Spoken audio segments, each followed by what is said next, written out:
Hello, hello, hello. Hey, everyone.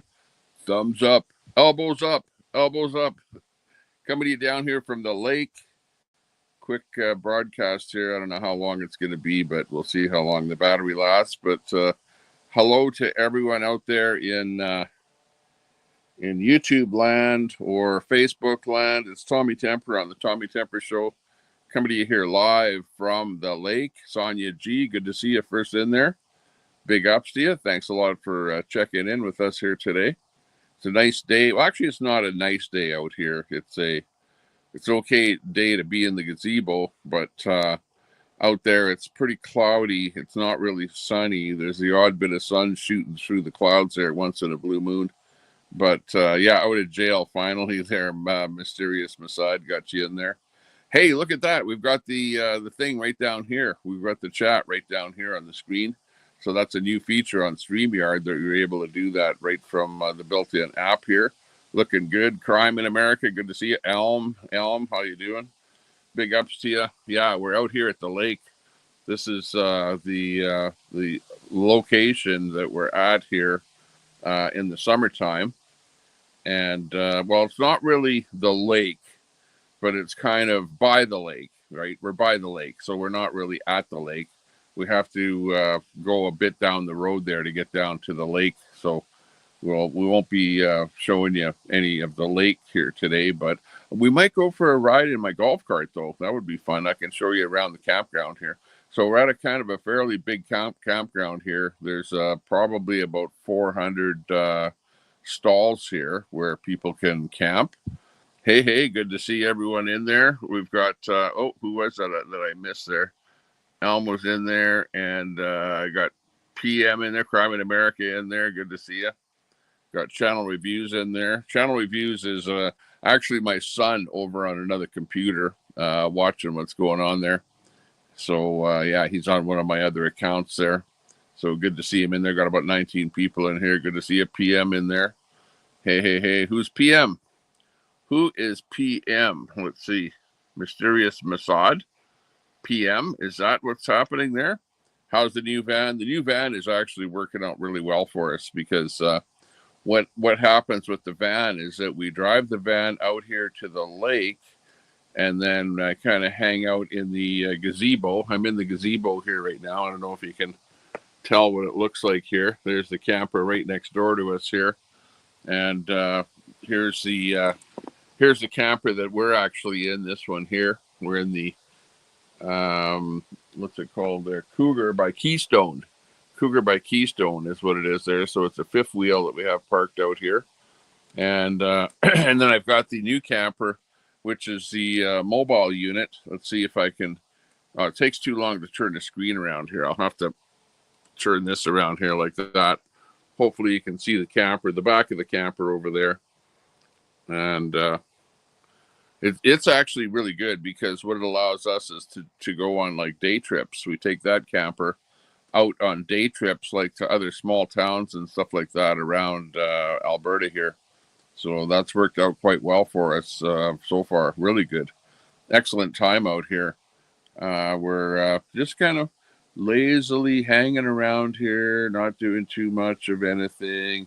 Oh, except they have like events that happen out here at the campground. You know, like they have like where the kids can go for a movie night. They have like a bingo game night. You know, kind of stuff like that. They had a couple of days ago. We had the garage sale event here, where everyone had stuff on the garage sale. Good to see you there, Kim, in there, I see. We got Mama Red in there. Looking good. Let's see who else is in there. Edward Cam in there. Yeah, we're seeing everyone pass by here. I don't know why they make the screen so small where the actual comments come by here. Let's see if I can get rid of that. No, I can't. Beautiful ABD, hey, good to see you. Got lots of good friends popping in here to see what we're up to. Yeah, so we had the garage sale day there yesterday. So we had a bunch of stuff that we sold here. And we had our we had this thing up here. where we bought a bunch of pop and stuff like that, you know, pop and chips and stuff like that. Hey, this looks backwards on my screen here for whatever reason. I don't know if that looks backwards to you, but anyways, I won't be showing too much of anything that's of wording or something like that. So you won't see that at all. Maybe we can bring somebody like a guest up here on the panel here. Hey, let's do a panel show here. Hang on a second. Let me see how I can drop that link.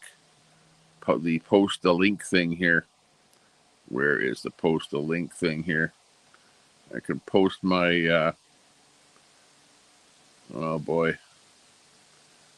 How can I get that guest thing on here? Guest and viewers comment. Yeah, we know that. Play a sound when guests enter. Yeah. Band guest. Oh, who's band? Louis Suarez is banned. Baroness is banned. America First is banned. Becky Armstrong, Renez Liana, and Boss Money is banned as a guest on my show here. Hang on. How can I get the hell out of here? Where is that thing where I can drop the link? Oh, maybe it's this one here. There you go. Invite guests. Okay, there you go. We'll copy that. Copied. Guests can stream this to their own destination. Yes, they can. Let me just X out of there. Drop this in here. Post a comment. Paste that in there. Done.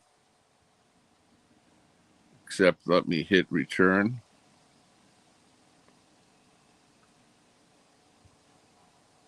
See if it actually posted it. I think it posted it. Looking good.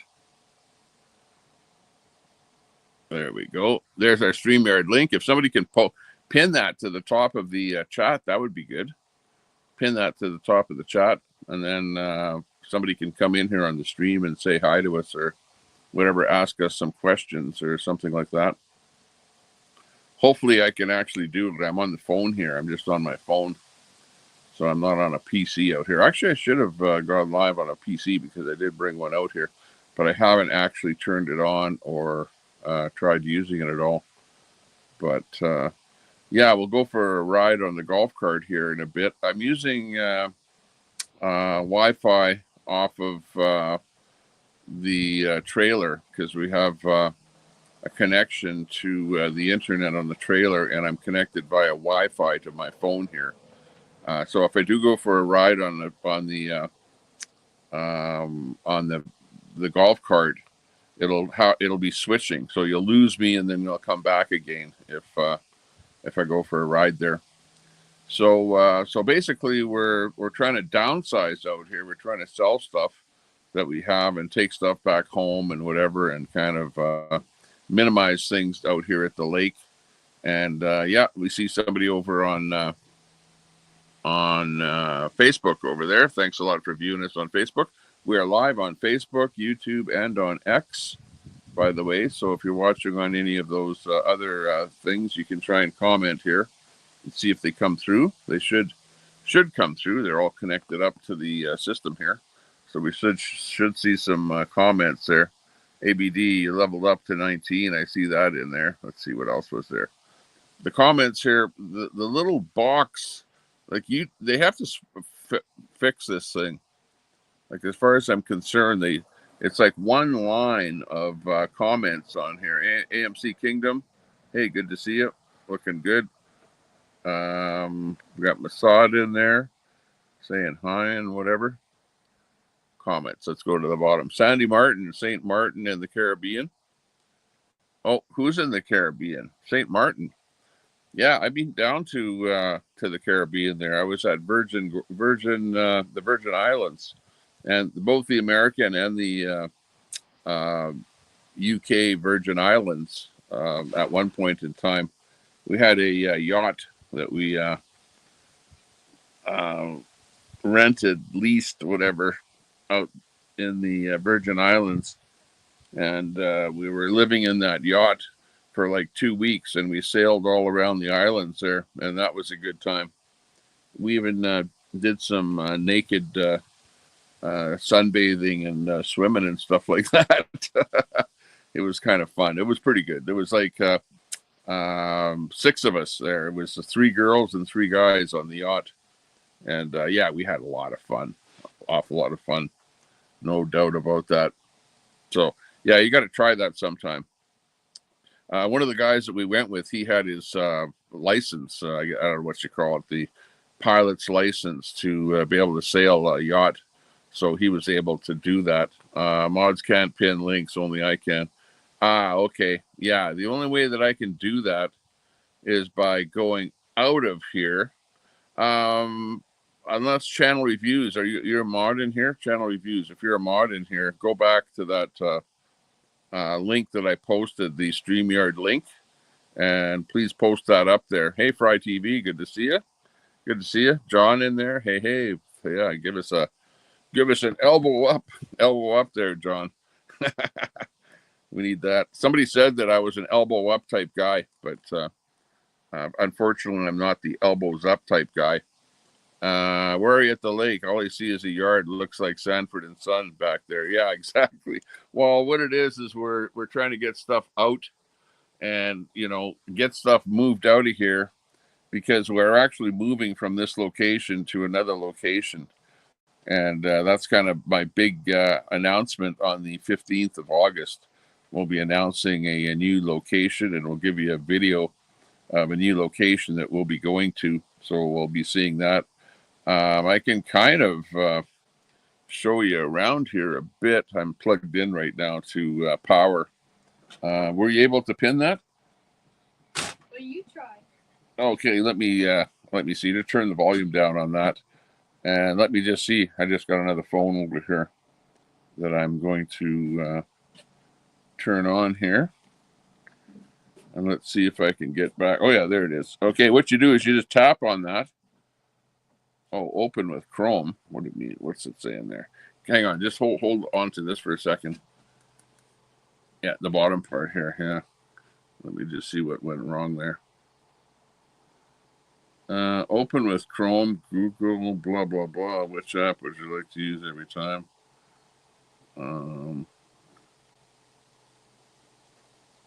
Why is it asking me to do that? Entering the studio? No, I don't want to enter the studio. Oh, I know what's happening. It's trying to get me in there. Report, go to channel block. I can't do it. I have to actually change. Hang on a second here.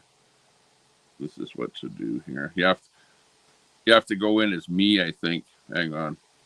You have to change it. You got to switch accounts to Tommy Temper. And once you switch the account to Tommy Temper, right, then you can go back in to the actual stream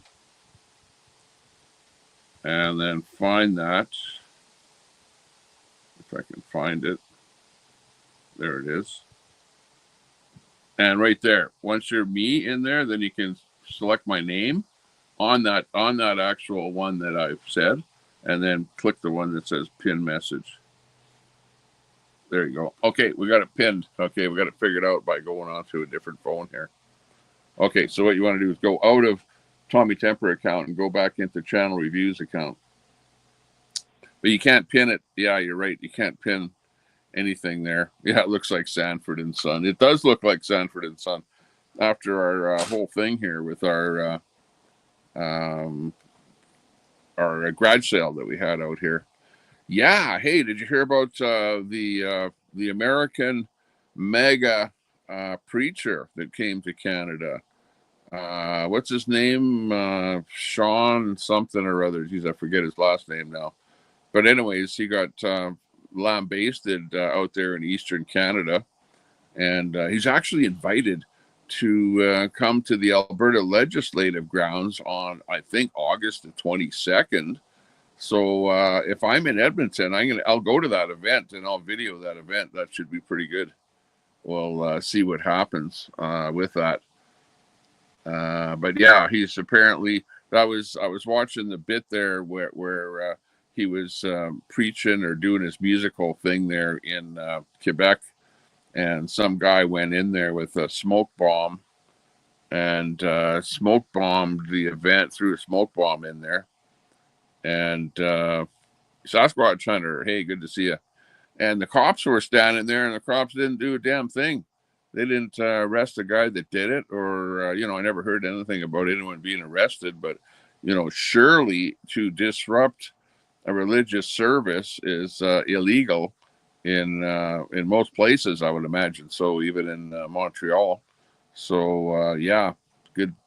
Well, I'm sad to see that happened, but it's really given a lot of airtime, whatever, on that whole deal. We'll see what happens when he comes to Alberta here, because Redneck Alberta will invite him right to the legislative grounds.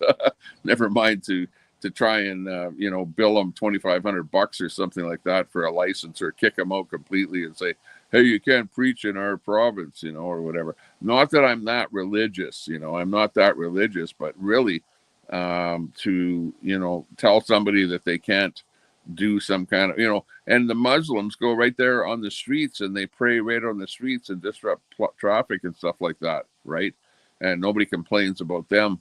Especially, I don't see any cops arresting any people like that. But Sean, the mega preacher from the States, ends up get canceled cultured up here in Canada. He can't do what he wants to do.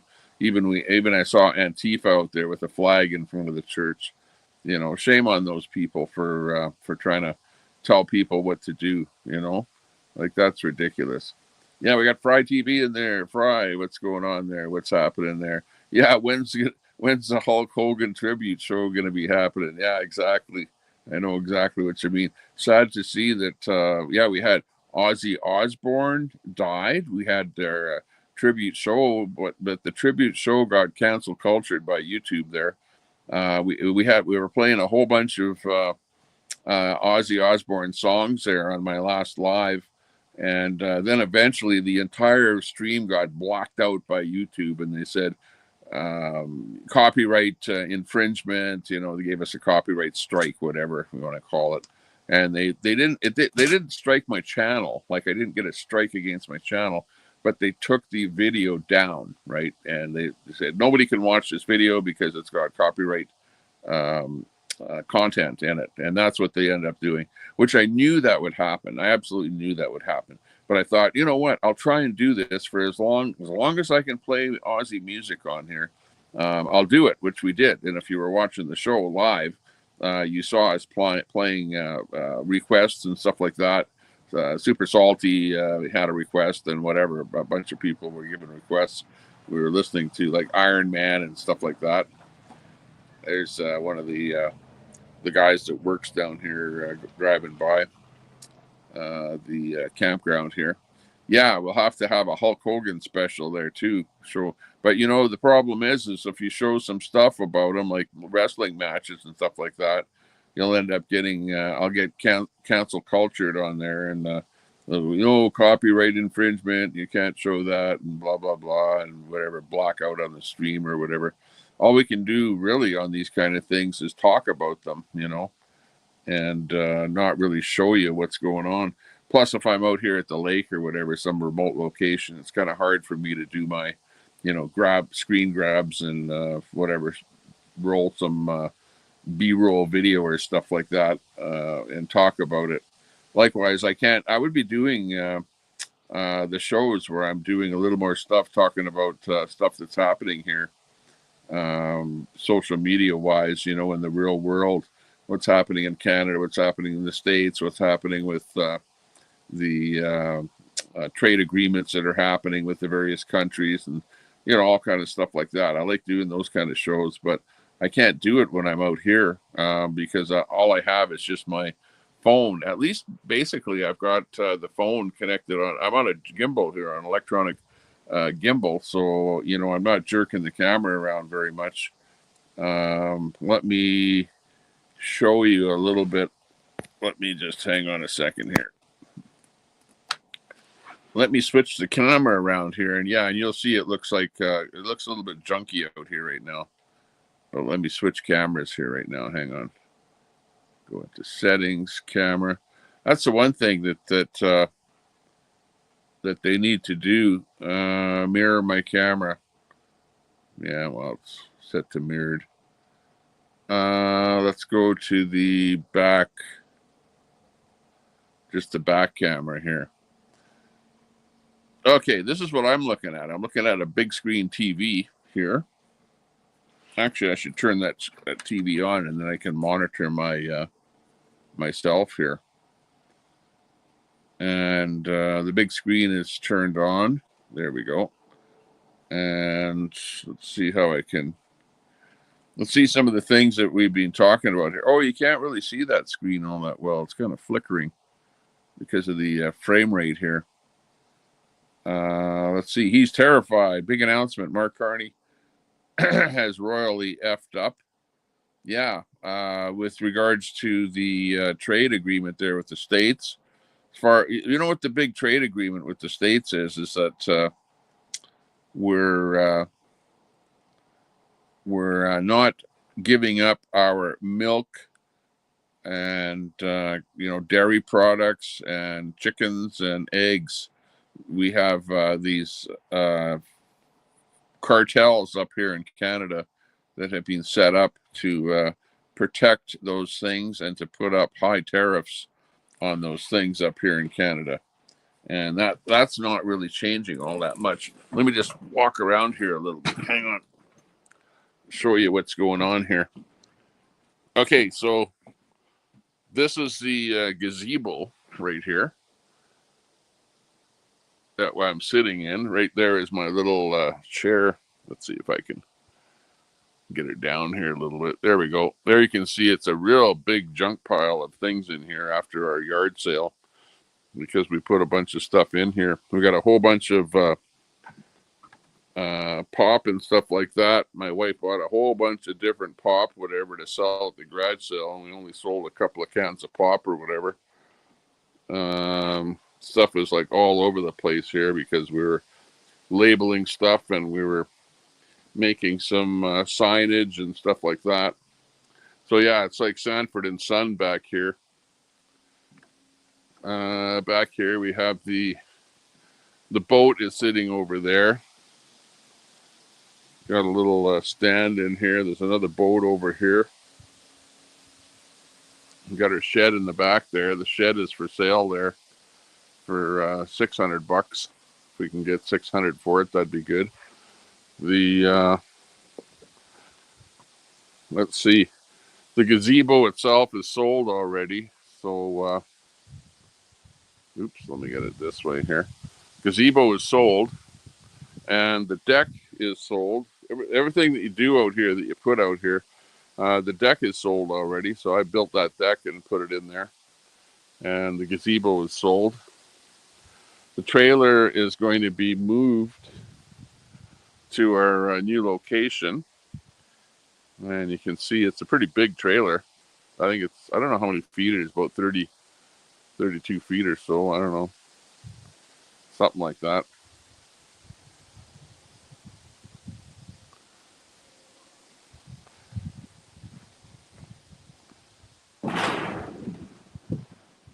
We're trying to sell our golf cart. It's for sale right now. So I'm waiting actually for a phone call from a lady to buy that golf cart. So we'll see how that happens or how that comes. Here's the van that we've got here.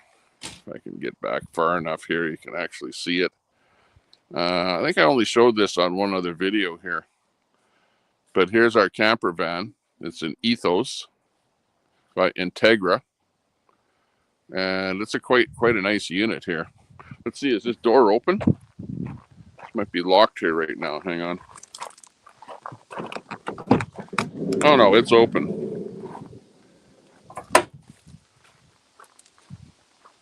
Okay, and here you can see inside of the van. It's got like 4 captain's chairs up in the front. And yeah, quite a nice unit. Let me go inside here. Camera isn't really on wide angle here. Oh, it's got upstairs here. It's got a bunk bed up here, and the roof raises up, and then you can sleep two people up on top here. It's got like like a tent type thing that opens up on the top of it here. So that's pretty cool. And then inside here, you've got the bathroom. Let me show you that here. I'm not sure what's in here. Okay, there we go. Light on. Here's the bathroom in here. You got the toilet and stuff in there. It's got a little sink in there. Right in there. And it's like an all-in-one thing. When you take a shower in here, everything gets wet, right? So you can't really have things that are hanging around there. But it's got a really nice bathroom in here. 60 people in here. Thanks a lot for watching. Okay, when you're traveling, you lock this here so that the door doesn't open up. We've got quite a nice fridge in here. If you look at this fridge, it's like a really big fridge. You know, like for a camper like this. Look at it. It's a full-length fridge, but it's like half size as far as the width of the fridge here, eh? Like it's not a very wide fridge. Let me see if I can open it up here. But you can see inside here. It's got lots of storage and storage bins and stuff like that in here. Right now it's cleaned out. Yeah, I've got to flip those lights on again here. Yeah, turn on all the lights. It's got this little deal here for lighting and stuff in here. Now you can press it. Bed ceiling. Okay, there we go. That's some of the lights in here. Okay, so back here you've got this deal here, which folds out into a full-size bed in the back, and then you've got. I can move this pillow around here. You've got a single element here for heating, electric heating. We've got the sink in here, which you pull this cover off here. And there's some things in there, but anyways, just for storage, we got the sink over here. And then down below here is where the microwave oven is. And the microwave oven has, the usual stuff with these electronic appliances where you can do browning and stuff like that, air circulation, whatever. So it's a pretty cool thing. You got another speaker in the back here. It's got really nice cupboards in here. It's got cupboards on both sides in here. Up on top here, you can see all the cupboards. Out the back there. Here's young one. Watching what we're up to here. He knows that I want to go for a cart ride, so to go on a cart ride is pretty cool. Yeah, so then up in front here. So what's really nice about this is you've got 4 bucket seats in the front that, the whole family can like sit right here and, eat or do whatever. We got the side door here that if you park on a really nice location, you can just open the side door. There's also a mesh screen that goes over there. So pretty cool. And the vehicle itself has a really nice display right here. You can see it's about the size of an iPad there. It looks like an iPad on the dashboard there. So you've got that display for the GPS and stuff like that. But, the steering wheel has the regular, it's not turned on right now, but you've got the regular display right in there. It's a Dodge Ram chassis here. So it's pretty good. You got lots of storage up in here.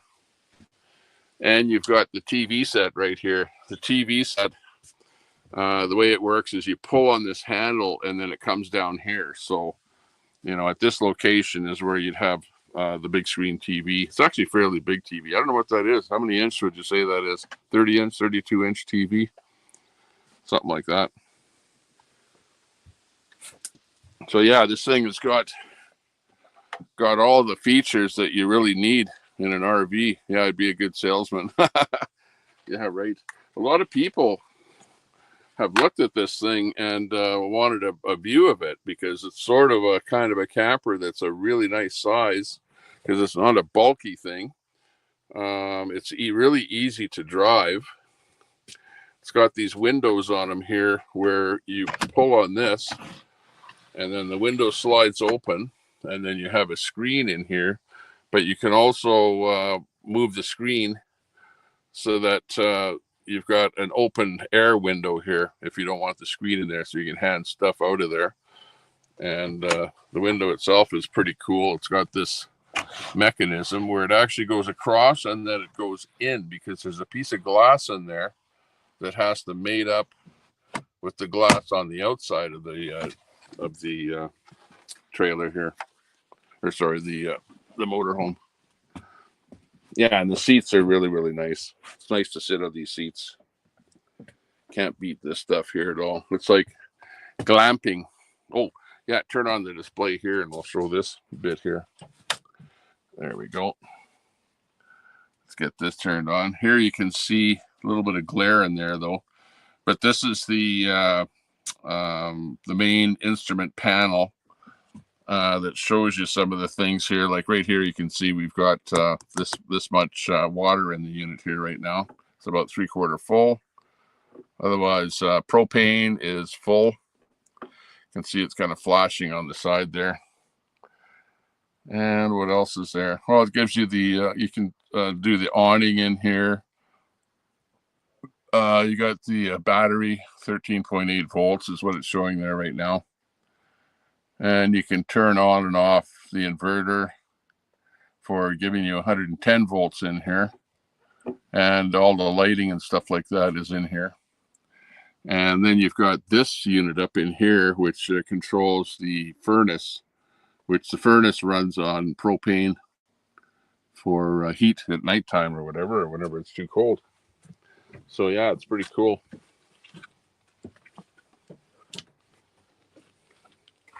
But the best part about it is that when you pull up somewhere, which we've done this lots of times, you know, we just pull up to somewhere where there's a nice spot and just open up the side door here.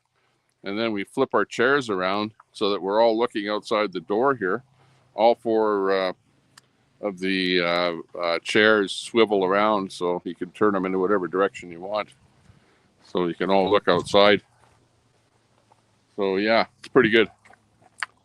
And again, it's made by Integra. Integra, it needs a good wash here. It hasn't been washed in a little bit here. And they don't like us to wash vehicles out here in the campground. But yeah, it's got these, like I was showing you that window that I opened up there. Here you can see that the window is flush with the outside glass window, and you see that it's all glass window right across the whole thing here. But when you open up these windows, the window pops in and then slides across. Let's see, what else can I show you here? Connections are all on one side here, making it kind of nice. So you've got connection for satellite TV. This one here is the where you plug in your power, your shore power. There's the city water connection right here, and your flushing tank flush valve. So if you want to flush the valve, you connect your water to there, and you can flush out the tanks. You've got a 110 volt plug right here. This here is a connection for a solar panel connection right here. And I forget what this one was here now. I don't know. That was some kind of a switch to turn something on and off here when you have that turned on.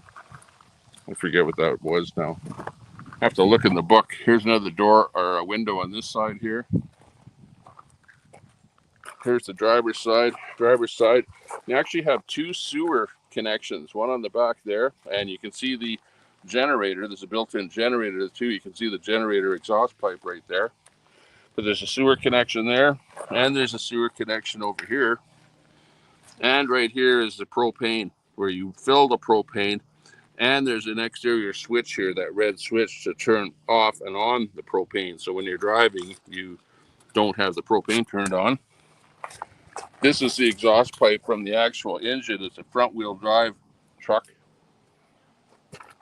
And that's pretty much it. That's it in a nutshell. The entire van. It's really good. It's really worthwhile. How much is the van worth? I don't know. You go and figure it out. Go and find out yourself. But they're not cheap. They're not cheap, that's for sure. Here you can see our the front of our fifth wheel unit here. And the fifth wheel unit has, it's kind of hard to see here, but it's got 3 slides on it here. I don't know if you can see those 3 slides in there. So it does make it a lot bigger inside of the fifth wheel. And you can see the sewer connections on the fifth wheel there, where they're, we've got a couple of boards with eaves troughs in there, running the hoses down to where it drains out there. It's about time we mowed the lawn over here, I see. What else can I show you here? Here's our latest item that we have for sale, which is our wagon full of wood. And the firewood is $30. So anyone want to buy some firewood, give me a call. It's birch firewood. And basically we have to sell the firewood, well, or get rid of the firewood that we have out here before we leave. So we've already sold 2 of these full of firewood. So this is the 3rd one here. And I think we've got maybe 1 or 2 left. So people are buying the firewood. And of course our infamous cub cart is for sale, which the cub cart has got low profile wheels, SS special nice wheels on the thing here. It's got this back seat. A lot of these things do not have the back seat. This one has the back seat, and the back seat folds open into a kind of a truck, I guess what you'd call it. Or you put that like that, and then you've got a seat in the back with the place to put your feet there. Got some cans in there that we picked up along our travels. And what else has it got? It's got a nice dashboard here. Dashboard with the 2 little glove compartments here, lockable. And we've got the full-length mirror in here up at the top. So when you're driving around, you can see quite a bit there. Hey, you know what? If you go back in there and grab that battery, we'll go for a ride and put this, set that down, please. If you grab the battery, we'll go for a ride here. So hang on a second. Aftermarket steering wheel. Yeah, exactly. Yeah, that's the other thing here.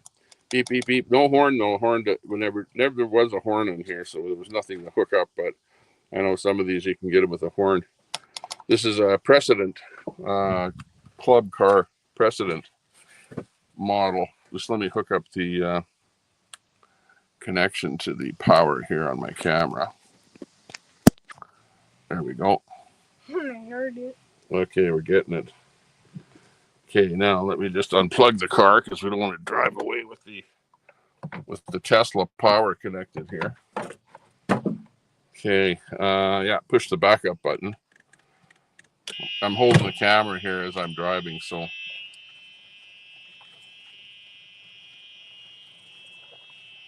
Let me see here. Let me just switch my camera view here. Yeah, put that on forward now. Where's my camera? I'll just go to, well, super wide angle here. Ultra wide. Okay, here we go. Okay, if I go ultra wide angle here, this will give you a better view as we're driving around here. I'll drive around the entire park here. Show you what it's like here. Go down. Woohoo! Okay, now you're gonna lose us as we go off of Wi-Fi onto cell. So just hold tight, and we will be right back with you as we drop Wi-Fi, which will happen right away here. Probably see us drop out of there. But anyways, there's a few guys with boats and stuff like that here.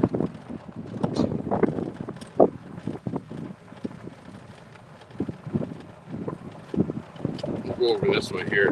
Over this way here. This is fairly big. Sorry for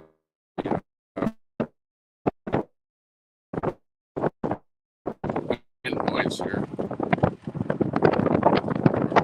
There's where we dropped out right there. Okay.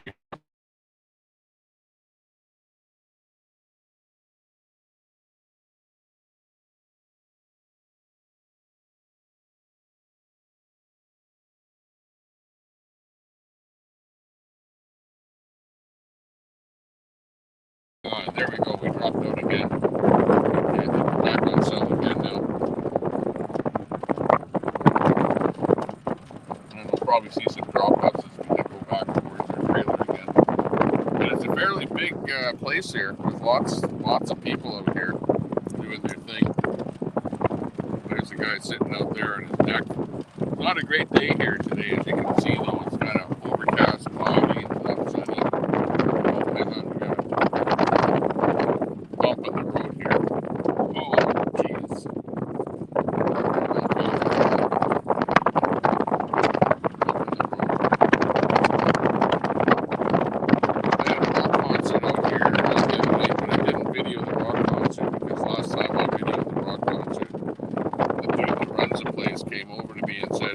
Are you making money off that? And I said no.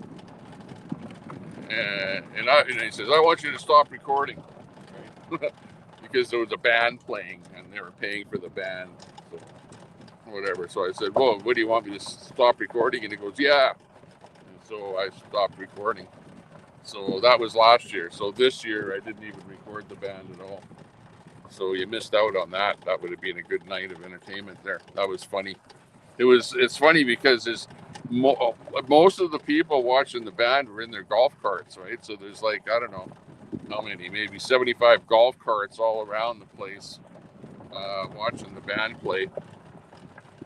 And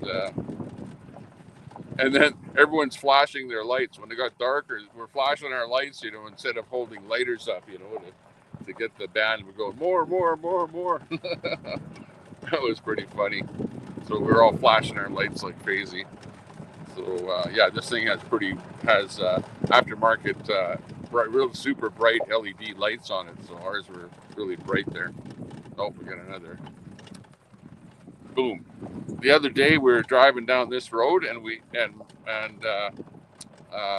hit that speed bump so hard that my phone flew out of my pocket. And then we ran over my phone with the golf cart. I don't know how the hell that happened. When it flew out of my pocket, it must have bounced and went underneath the cart, and then the wheel of the cart ran right over it. So it's a phone that I'm using here right now. So I don't like those speed bumps at all. End up losing. Oh, this guy here has this thing here. I wanted to buy this off of him, but he's not around here right now. This place is for sale here by owner. But he has on his, if you can see it on the very top there, he's got a little weather station there that spins around. And the weather station connects up to an indoor unit that tells your indoor temperature and a little display unit. And it also has a connection to an app on your phone, which I like that idea. So then you can open up your app on your phone wherever you are in your house and see what your weather is like at your house. So that would be a cool thing. And he was selling that thing for like $75. I should have bought it off him. Here we have Beer Belly Boulevard. Beer Belly Boulevard.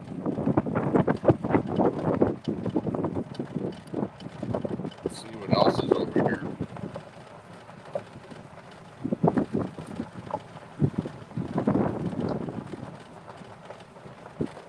Here's a place where if you don't have a camper, you can come here and you can stay here in this building.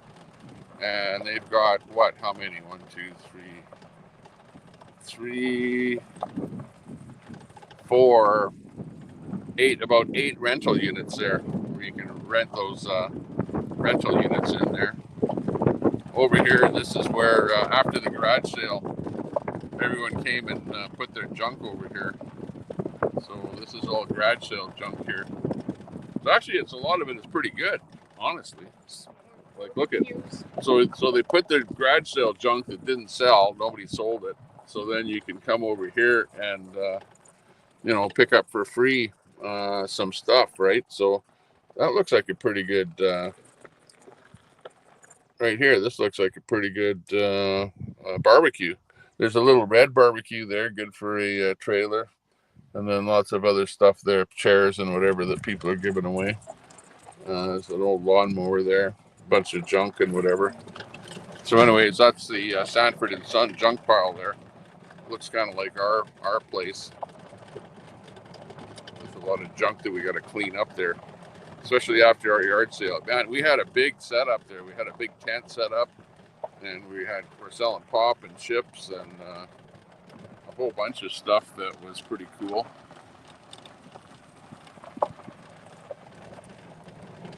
Okay, I'm not showing my face here because we're showing you what's going on here. What's happening. What it looks like. I call this kind of a, it's not like your American campground where it's everything all nice, prim and proper. This is kind of like a redneck campground here. Call it the redneck campground because, you got all kind of stuff down here. And it's like look at this guy's front lawn there, has a lot of weeds in it and stuff like that. It's not like, nicely manicured and stuff like that. See all the weeds on the gravel over here where it's not fixed up too much. So here's a guy that's got a big truck out here for whatever reason. I don't know what the truck is all about. I guess he hauls his camper with the truck because he's got that connection on the back of it there. Well, yeah, right, for pulling a big rig there too. Let's go down this way here. Slow your ass down, this is what the sign says there.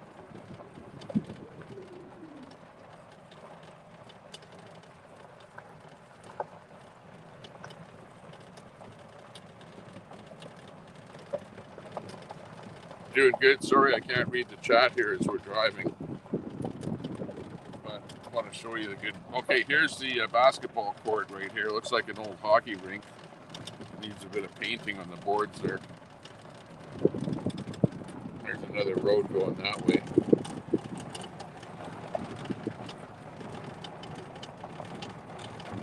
There's somebody else coming our way here. Oh, they're on the right of us here. Hey guys, what's happening? YouTube. Uh-oh. Something happening over here.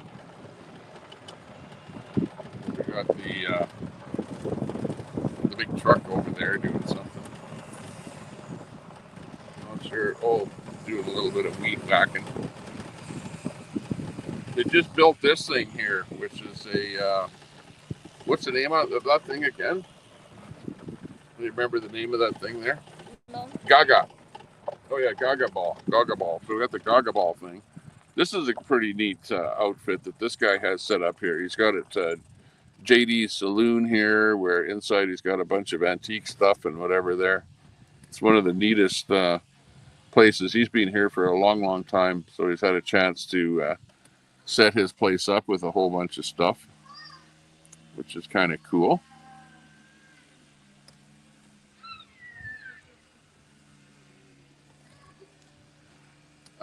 And on that big stick that you can see in there, he usually has at least about 3 flags flying in there, and he changes them up. He's got the skull and crossbones. I think he's into Harley Davidson. I can see a motorcycle right there, so probably Harley Davidson. Alberta flag, Canadian flag, stuff like that. Flies different stuff. Sign there, Softail Boulevard, reference to Harley Davidson. Got the clocks, some locks, some keys, different stuff there. It's kind of neat out here.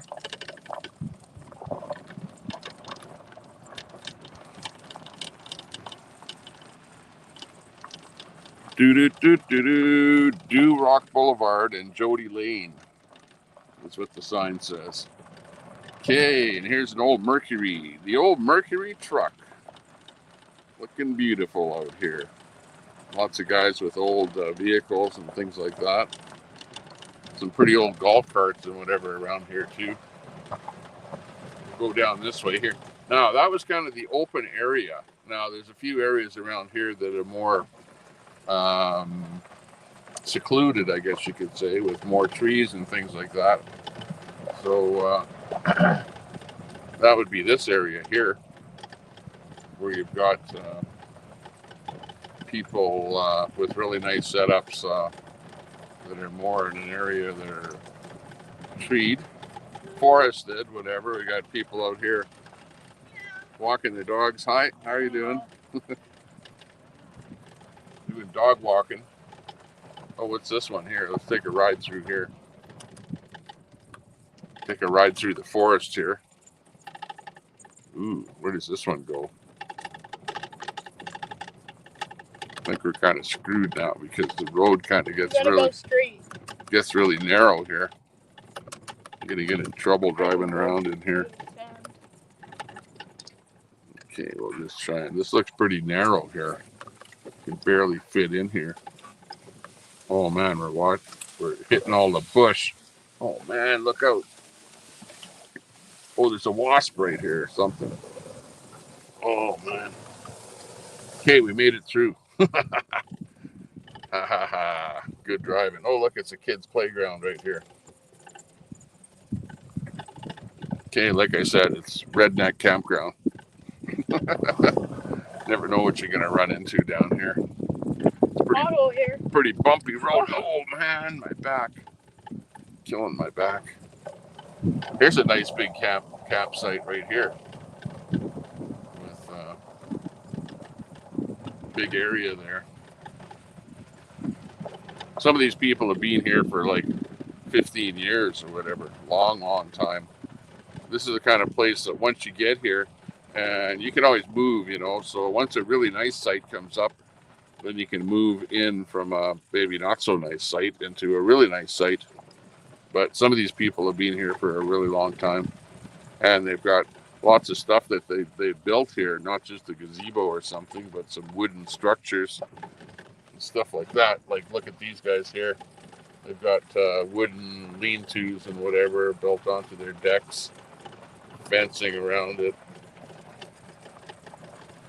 This one here is like a really nice one. This is almost like a house, this one here. This one's for sale too, where it's got a really nice grass in there, a nice gazebo, nice rocks on it. It's even got a garden right here.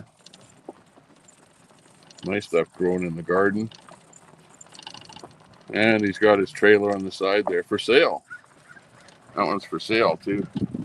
This one here has got a pretty big lean-to built on the side of it, bigger than the trailer itself. It's got a big TV. Another one here. So this is like I say, it's like your redneck glamping out here. Well, redneck only in the sense that if I compare this to what I see in American campgrounds, you know the American campgrounds that everything is nice and trim and proper, and all the grass is mowed, and there's no weeds or anything. Like, here there's like weeds everywhere on almost everybody's property, unless you're really doing a good job, like that last guy on the corner there that we passed. He is really looking after his property. Some places like this here, nice and secluded. There's another road. I don't know where that goes. It's got a log on it, so we can't go in it. So it's like that. It's pretty cool. Here's the dog walkers again, meeting them again. Hey. 71 people in the house. Thanks a lot for joining us. You're watching the Tommy Temper Show as we take you for a tour of the campground. Canada, we're located west of Edmonton, Alberta, and it's a really nice place out here. We've been out here, how many years? 2 years, 3 years, I think. We're on to this is our third year out here. Here's, I've actually got the watering stuff here. Looks pretty cool. It's not a great day here today for anything. Oh, hang on, you're stepping on that cord. Don't step on it because you're pulling my camera when you do that. Actually, keep this cord up here, okay? So that it's loose and then it doesn't jiggle the camera. Or pull the camera on one side.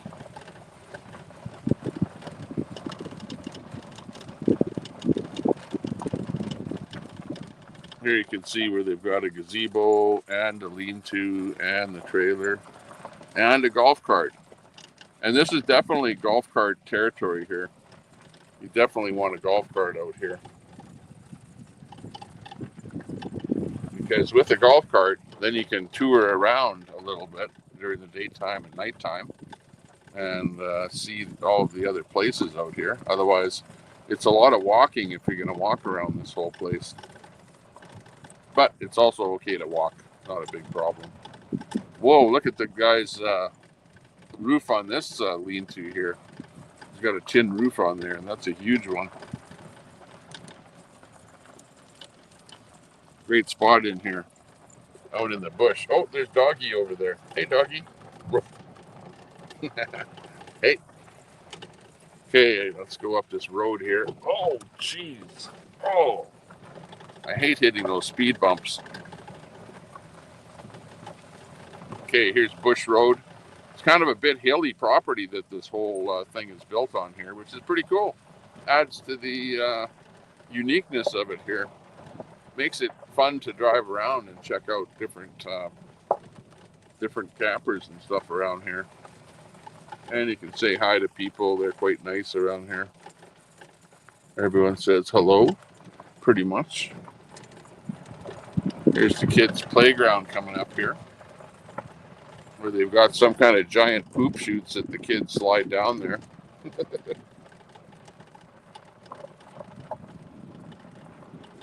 The poop chute playground.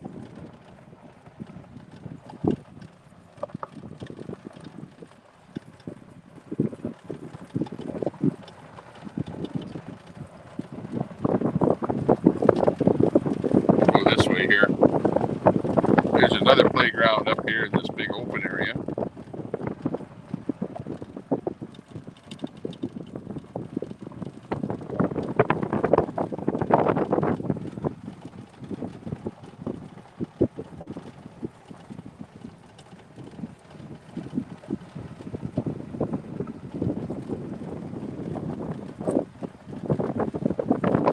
Flags flying. Got some Canadian flags flying in here. Oh, we're going to hit another bump in the road here. Oh, I see a message coming in that I can't get to on my phone. Have to get them later, I guess. There's a high area in here. Over here, they've got a big slide from the top there. There's a big slide that goes down with water. And it slides down the hill.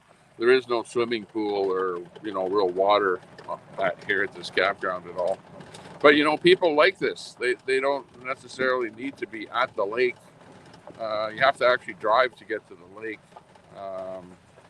over to the actual town. So this is kind of a, camping ground here without the actual lake. But I do call it the lake because we can just have a real short drive and we're at the lake. So that's kind of the appeal of it here. Here's another area that's kind of in the bush a little bit. Bush country. Lots of trees around here. Some people like the trees because with the trees here, you get a lot of shade. So you don't have like a really, hot day out here. Oh, here we have some some real rednecks out here at the Redneck Campground. Hey, you guys, how you doing? We're in Redneckistan. Redneckistan, yeah. See you later. Redneckistan. Yeah, right. There's some real bush over there. Let's go over this way here. Here's an old camper. I don't know that I've ever seen anyone at that camper. That's been just like.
There we go. We're back again here.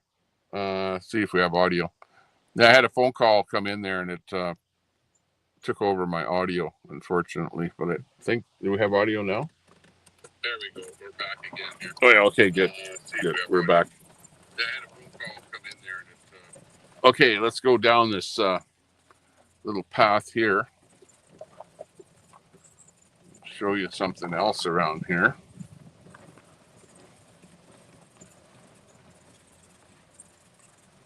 It's Redneck Campground. Just stick there now.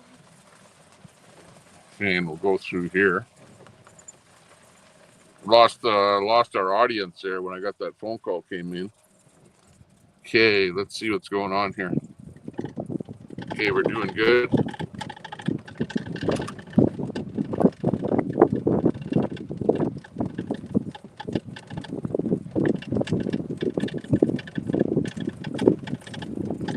Okay, and this is kind of an open field area here. If you can see here what this is like, this is kind of like a golf course, but it's not a golf course. It's just a big, giant open field where you can drive your golf cart around and just kind of cruise around here, which is pretty much what we're up to here.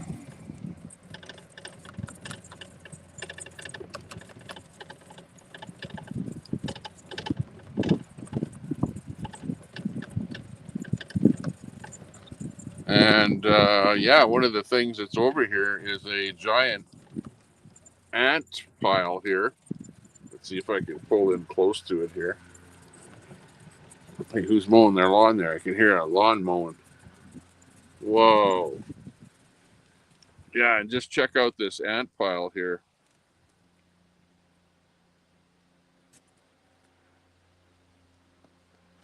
This ant pile is huge. It's like about 4 feet across. Let me just get that cord. Let me move in.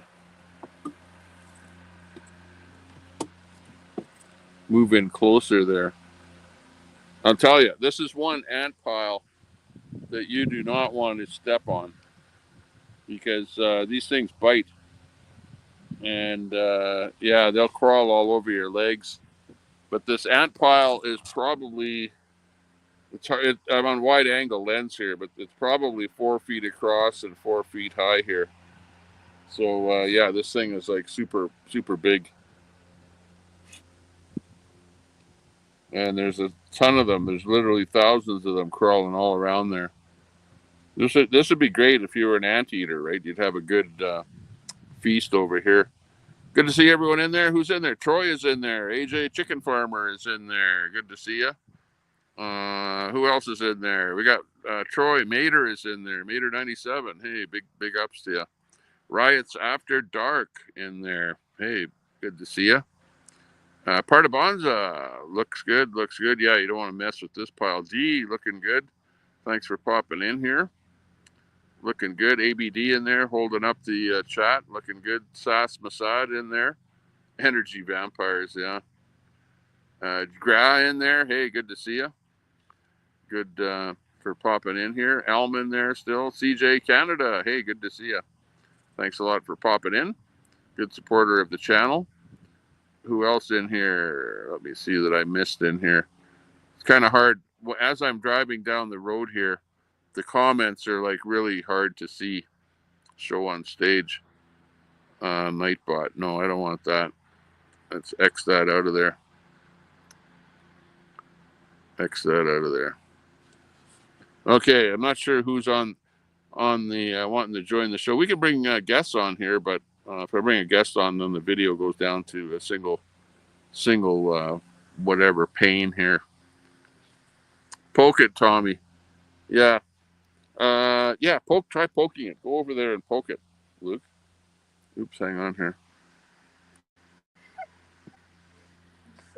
Go over there and poke it, see what happens. Go over there and stand on it, okay? I want to get that stick. Yeah, just poke it in a spot right over here where I'm close to the camera. Let me just switch here to a little bit different camera here in the setting here. Hang on before you do that. I'm on ultra wide here. So let me just go to back telephoto. Here we are, telephoto.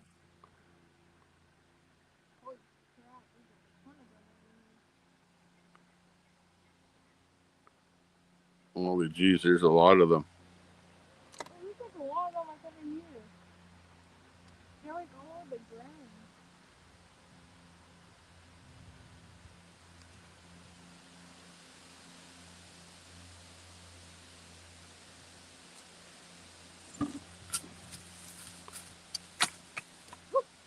Oh, you're too scared to poke it. He actually got out of the cart and they started crawling on his leg. And he got too scared to poke it. You can get the stick now. Okay, I'll poke it somewhere here. Hang on. There's ants. Oh no! Your phone fell. Your phone fell into the. Oh, there's ant. Hey, don't get the ants on my foot. Oh man, they were on the phone. Get them off of there. Holy Jesus! What the hell are you doing? Poke it, CJ. Bad idea. Bad idea to poke the frickin' thing. Hang on. Yeah, you should do it. Yeah, right. I don't know. Bad idea. His phone falls into the frickin' nest.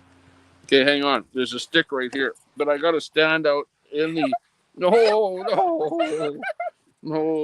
Look at where the phone fell right in there. Hang on, if I can show you. Like right there, where the phone fell in that area there. You can see how they're going. They're going wild in that area right there. Like a bunch of them right there. Yeah. So sorry, but I don't want to be getting out of the cart here at this moment. In fact, they're even crawling up the wheels of the golf cart here. Pretty soon we're going to be infested by these freaking things. Holy shit. This is a bunch of them. Yeah, look at all of them that came out there. Holy jeez. You really got them pissed off there when their phone fell over there. You're lucky you got that phone back without getting any bites. Got to be looking at my feet here because I'm wearing sandals here with no socks. So, yeah, it could be bad. Okay, anyways, this is the big ant nest out here. Let me go back to a different camera here. Back telephoto. They got, let's see, this thing has back telephoto, back camera, back dual camera, back ultra wide camera, back dual wide camera. What's that dual wide camera? What do they mean by dual wide? I'm not sure what they even mean by that. No, have no idea. But anyway, as you can see, it's about, like I said, it's like about 4 feet across in here and 4 feet up and down. So that's a giant. Geez, it feels like there's something walking on my feet here. Okay, let's get out of here while we still can. Make it out of the wild country here. Get this gimbal going here.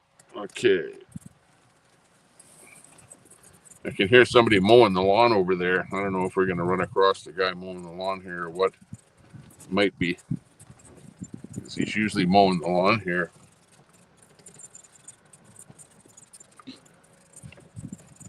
In the middle of the afternoon. But then again, there's a farmer's yard over there to the north. So it could be that farmer that's mowing his lawn. Not sure who's mowing their lawn.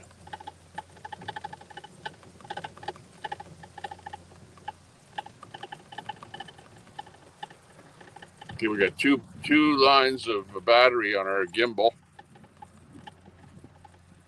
Oh, he's over there. Oh, he's across over there mowing the lawn. Yeah, you can see him driving along there a little bit. So yeah, that's what he's up to. There's a guy with a solar panel. There's a farmyard. If you look across the way there, you can see a solar panel there. And that's a farmer to the north of where we're at here.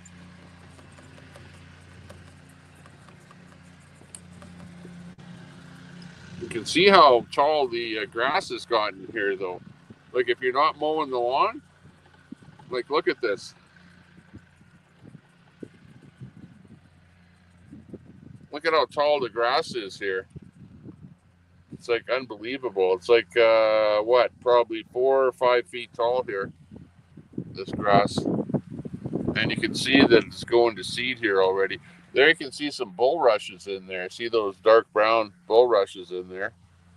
And there it looks like they're starting to go to seed there too. And then there's some other stuff here. It looks like, I don't know what, cannabis or something like that. Let me turn around here. Show you what I mean. Pretty sure I saw some around here. Some weird stuff. Some wacky weed growing around here.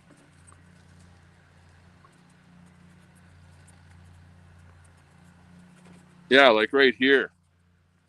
This here thing is pretty weird. I don't know what the hell that one is. Why are you touching it? There's some red ones in there. I don't know what the red stuff is there. Same stuff. It looks like some kind of cannabis or something like that. It's got leaves on it that looks like a weed plant. So it could be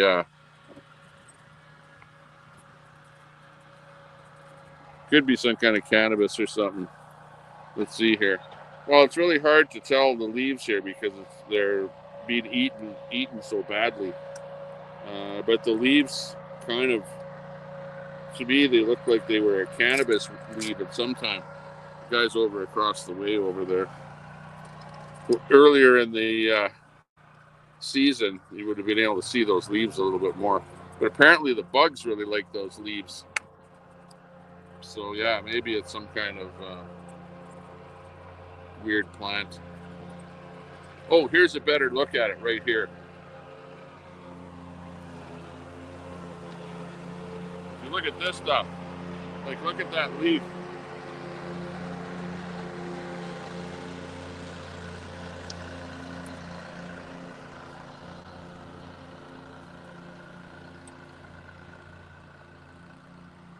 I'm just smelling it here to see what it smells like.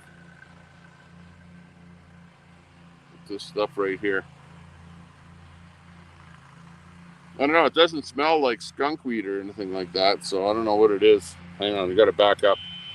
We're like, I drove right into the bush here. Hang on. But yeah, I don't know. Some kind of plants there, quite tall. Okay, good. Okay, let's keep going here.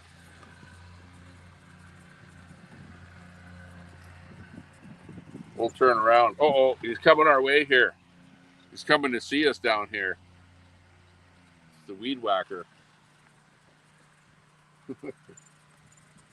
Made it over this way. Okay, right ahead of us here, you can see the black dirt on the ground there. Those are mole holes. The dirt, what they do is the moles come up in the nighttime and they leave this dirt right here and a little hole and whatever. Then they go back down into the ground. So they end up not having a hole there anymore because we drive over it with the golf cart. So we drive over those mole holes. But it seems like they come up in a different spot every time because they're always underground, except maybe during the nighttime.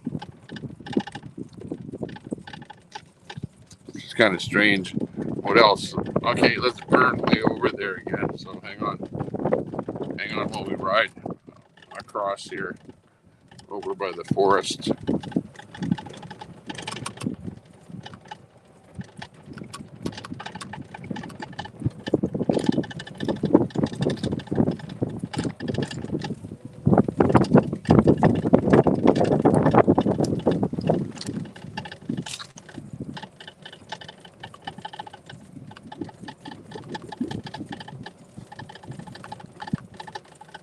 Okay, and then over here, there's some really, really nice trees that have,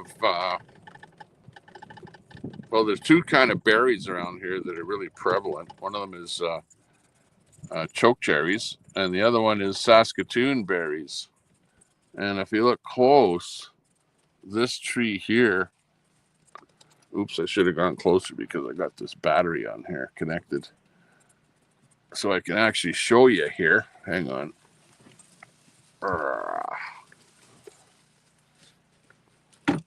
Yeah, let me step out here for a moment. Well, here you can see, like if you see these berries right here, those are like the biggest ones here are about half the size of a grape right here. Right here, if you can see the size of that thing there. And these berries are really, really tasty. Really nice and sweet. And really flavorful. They do have seeds in them.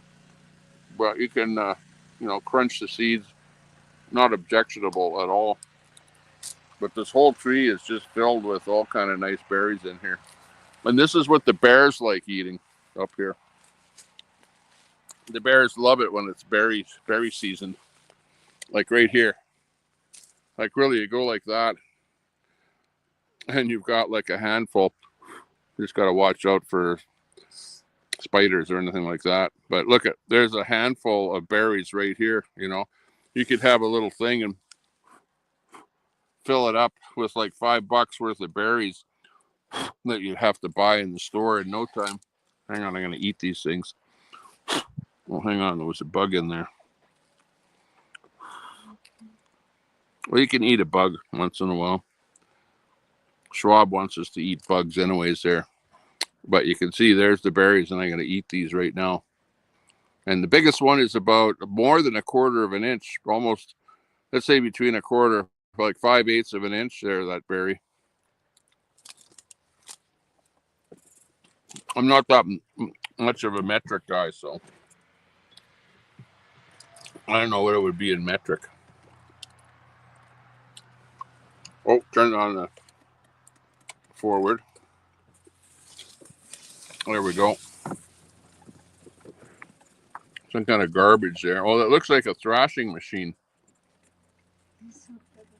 Right there. That's an old thrashing machine right there.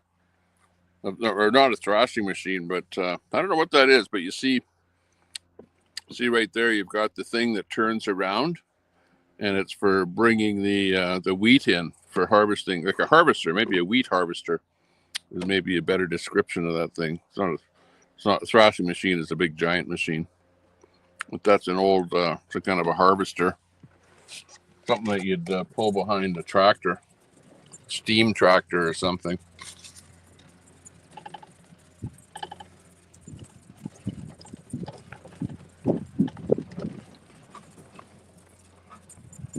It's going up a bit of a hill here.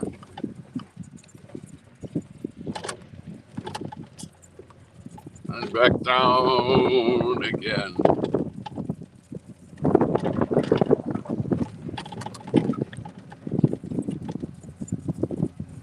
Well, let's go over to that rock thing over there.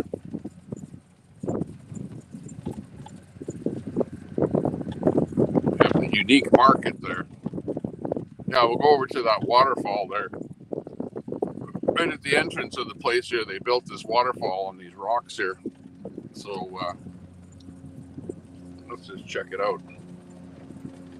We'll have to drive all the way around there to get to it. But over there, we'll go in there. We'll check it out.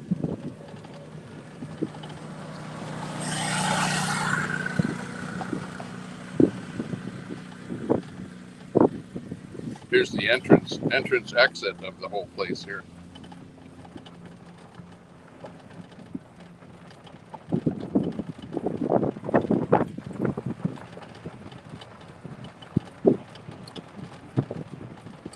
Go around here, hitting another speed bump here. Right?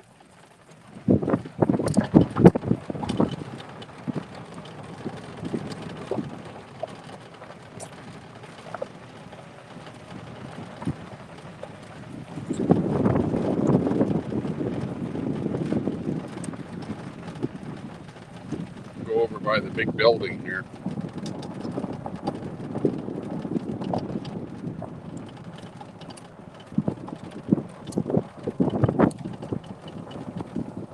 There's some guys over at the dump there doing something, dumping something off there.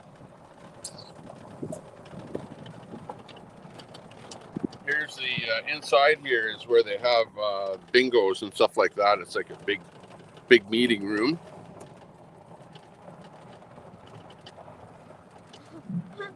And we'll go up here. This is kind of the front entrance of the big building here. Which is pretty cool.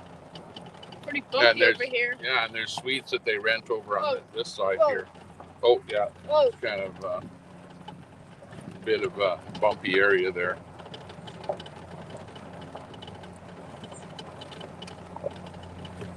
Oh, he's coming over here. He's following us. I think is what's going on. What we'll do is we'll turn around here, but we'll get out right here.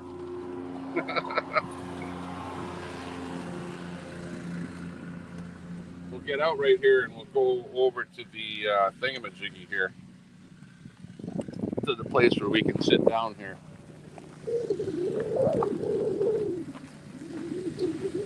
Which is kind of cool. Very good, thank you. Okay, you can see there's a couple of old boats here. Actually, it's a canoe that looks like it's cut in half. Got some rocks in here. And then they've got some surfside seating right here. So let's sit down right here and we'll enjoy the day out here with you. I'll be able to look at the chat a little bit. Whoa. If we can read the chat here. Phone is getting a little bit hot here. That wasn't work. Yeah, right, exactly. Not work down here.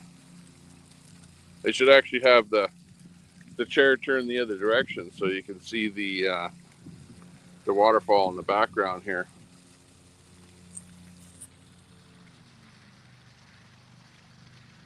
Yeah, I'm wearing, well, it's not the warmest day out here, you know, like it's a little bit cool weather-wise, so it's windy here too. I think that the high here will be 20 degrees Celsius, which is actually okay. 20 is okay, but because it's a little windy here, I'm wearing a hoodie out here today. So swamp arse weather, yeah, exactly. See if we can get this in view here. Oh, hang on. Get the camera set up here. Some trees over there on that side. And then we got the guy mowing the lawn over on that side there, doing his thing. And we're just basically riding around having fun out here today, which is pretty much a typical day out here.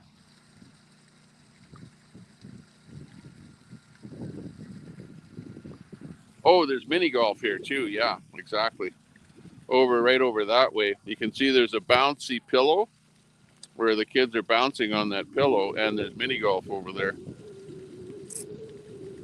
Yeah, and they do provide golf balls and clubs, or you can bring your own if you have any, which we have our own. So we go over there and play mini golf there whenever we feel like it, which is pretty cool.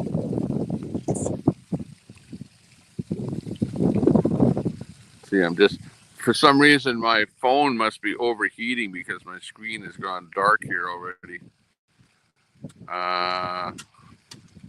So I'm trying to read the chat here. Might storm today. The clouds are not great out here, so might get some rain or something like that. So today's a kind of a rain day. Tomorrow and probably the next 4 days are going to be completely clear. So Robbie, oh, how's the job out? Oh, Robbie's in there. Hey, Robbie, good to see you. Good to see you. Yeah, we're not working out here, that's for sure. We're just relaxing, taking it easy, having fun, and trying to stay out of trouble. We're waiting for probably the 22nd of August. Well, the 15th of August is the big day when we're going to be moving from this location to a brand new location. So that'll be a new video coming for you there to show you where we're at. That's why I wanted to do like a finale here, which that's what I'm doing here, showing you around the entire place here, giving you a real good view of everything that's going on here.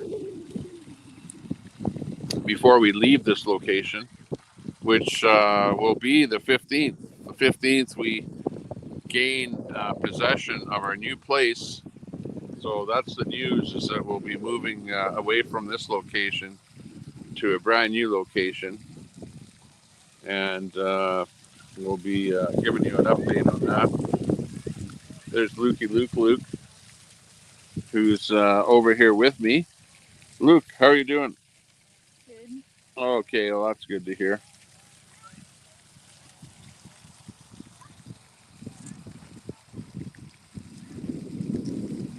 Groovy Stream, paying down the debt. Yeah, right. Can't change a toilet. Whatever. Oh, how about that, girls? Robert says that woman can't change a toilet. I've changed a lot of toilets in my day. Like I've definitely changed a few toilets. I've replaced a few wax seals, as you might say, and had to put up with the stench coming out of that little 4-inch hole. Oh my God! Don't remind me.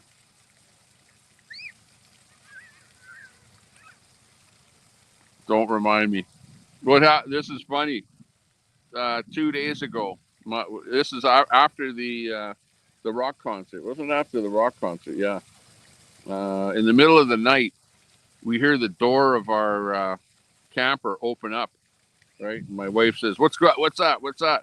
And I go, "Oh, it's probably our son going to the bathroom or something. He must have got up to go to the bathroom." And whatever. And I get up, whatever. And I wasn't feeling too good either because I was drinking that night. And I kind of threw up a couple of times in my mouth. That's why I woke up. to hear that happening. And I took like an antacid whatever pill, and it worked because then I stopped throwing up in my mouth. But anyways, that's you're getting onto the toilet thing there. But anyways, so the next morning, my wife gets up and she goes outside, and we have this round. It looks like a bucket, right?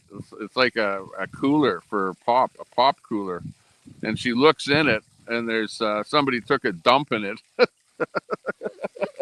So, so she goes to ask my son, "What did you do? What did you do?" And he goes, "Well, I was feeling sick in the middle of the night, and I went outside, and then I had to go to the bathroom." So he takes a dump in the pop cooler thing there. Really nice pop cooler, plastic one, whatever. But it looks like one of those DOA poop buckets, you know.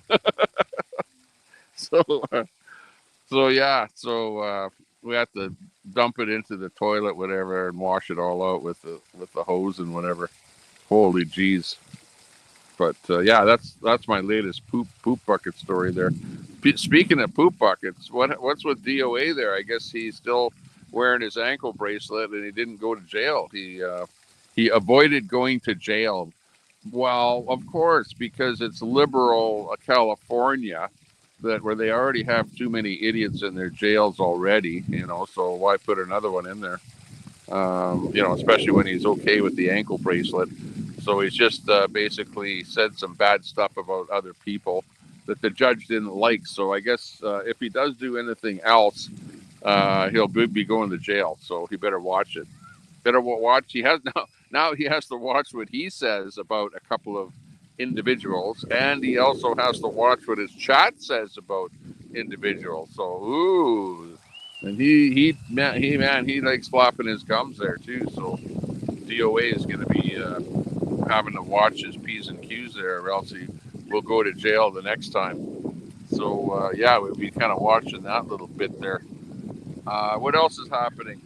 Canada is not negotiating well with the states, and this is the big thing in Canada. We have these dairy, milk, egg, chicken quotas where we've already got tariffs set up so that no other country can really bring their product into Canada here because of these harsh quotas that we have set up.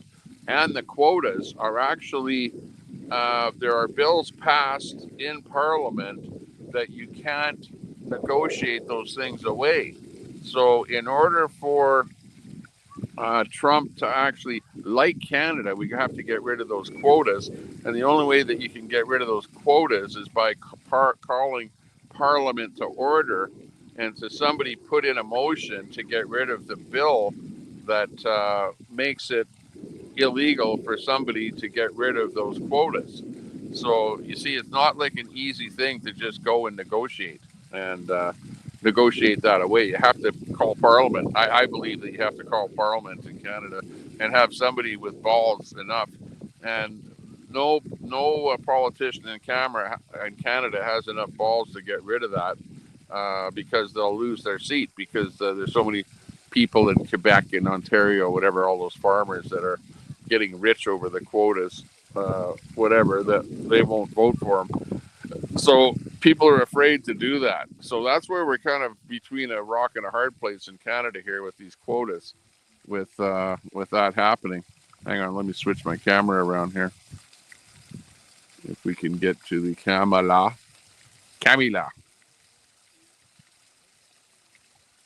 Go to the front camera here. There we go. There we are.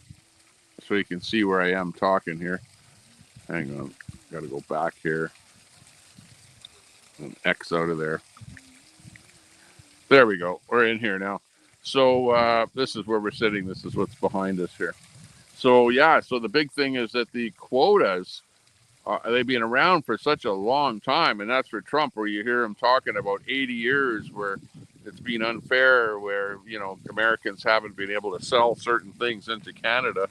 And, you know, and then the other thing is our lumber. Our lumber is a big problem because a lot of the lumber in Canada is harvested off of what is known as crown land, government land. Okay, so in other words, nobody has to buy that land, nobody has to pay taxes on that land, but you just approach the government and say, I want to harvest the trees off of that land, and the government says, okay, give me a few bucks for that, and then you can have those trees, right? And of course, that's a lot cheaper than it is for somebody in the States that has to own the land, right, and harvest the land and replant the trees and whatever. Now, when they harvest the trees, they also have to replant in Canada too. That's part of it. But the whole thing is that the trees that come from Canada are a lot cheaper than the trees that are harvested in the States, right? So there's a big problem with the trees in Canada being, cheaper, right? Less expensive. So when we sell trees, what's called softwood lumber to the States, our cost on that is a lot cheaper than if you were to just produce that yourselves in the States. And Trump doesn't like that at all. He thinks, to him, that's like a subsidy on that product coming into the States. Um, so there's that problem. So, I don't know how to get rid of that other than you have to tax that more than what it costs you to produce your own lumber in the States, right? But the biggest problem is this milk, cheese, and eggs and chickens. That whole thing is really, really protected under really high tariffs. And you've heard them say 400% tariffs. Yes. And the way it works is it's on tiers. It's like Americans can sell a little bit of that stuff into Canada, but after it hits a certain amount, then the tariffs go up, like to maybe 200%, and then eventually to 400%. So virtually what it means is you can hardly sell anything. And in fact, those tariffs are also put onto other provinces as well. Like, for example, there was a guy here in Alberta that wanted to sell eggs off of his farm, whatever, just his farm eggs. And the RCMP came and arrested him for trying to sell eggs onto the open market, right? Because, again, there are quotas on every province in Canada. And it's this cartel in Eastern Canada that has come up with this thing where you can only sell a certain amount of product in every one of the other provinces in Canada. So it's hurting all of the provinces. And the United States, Donald Trump is pissed off because he can't sell product into Canada, and it's just not a good situation. We're unable to reach some kind of a trade agreement with the states because we're not allowing free access to everything, and that's what Trump wants. Like, if you look at what those deals that he signed up with the European Union, right? It's like the states now can sell without a tariff at all to agriculture, cars, anything they want. They can sell without a tariff into the European countries. And on the other hand, he's placed a 15% tariff on anything that they want to sell into the United States. And that's where it's going to be. It's like the Americans are going to have tariffs on anything and everything coming from any other country in the whole world, but yet wants free access to sell whatever they want into the other countries without any tariffs whatsoever, right? That's what his absolute goal is. And he's having troubles dealing with Canada over that because of these tariffs that have been set up and enshrined into our bill system here in Canada, which makes it impossible for Carney to do anything unless he calls back. And it's not going to happen until the fall, right? Parliament is not going to come back in order and have any sessions until the fall. So how the hell can he come up with any kind of an agreement before August 1st? It's an impossible thing. By the way, you're watching the Tommy Temper Show. I'm Tommy Temper. I'm located in Edmonton, close west of Edmonton, Alberta, Canada, at a lake resort here. And it's a fun place out here. Great. It's like the redneck resort, I call it out here, because it's not like the American resorts that are prim and proper and you can't do this and you can't do that. You can do a lot out here. You can build a lot of stuff beside your trailers and whatever, and have a lot of fun out here. Get your golf carts out here, and roam around and have fun. We had a rock concert out here the other night, and yeah, it was kind of cool. So, anyways, we're over here by the waterfall. I'll just turn the camera around again here. There you can see the waterfall. Look, the waterfall. Look, the rock waterfall. Of course, there's a motor or something like that running the water in there.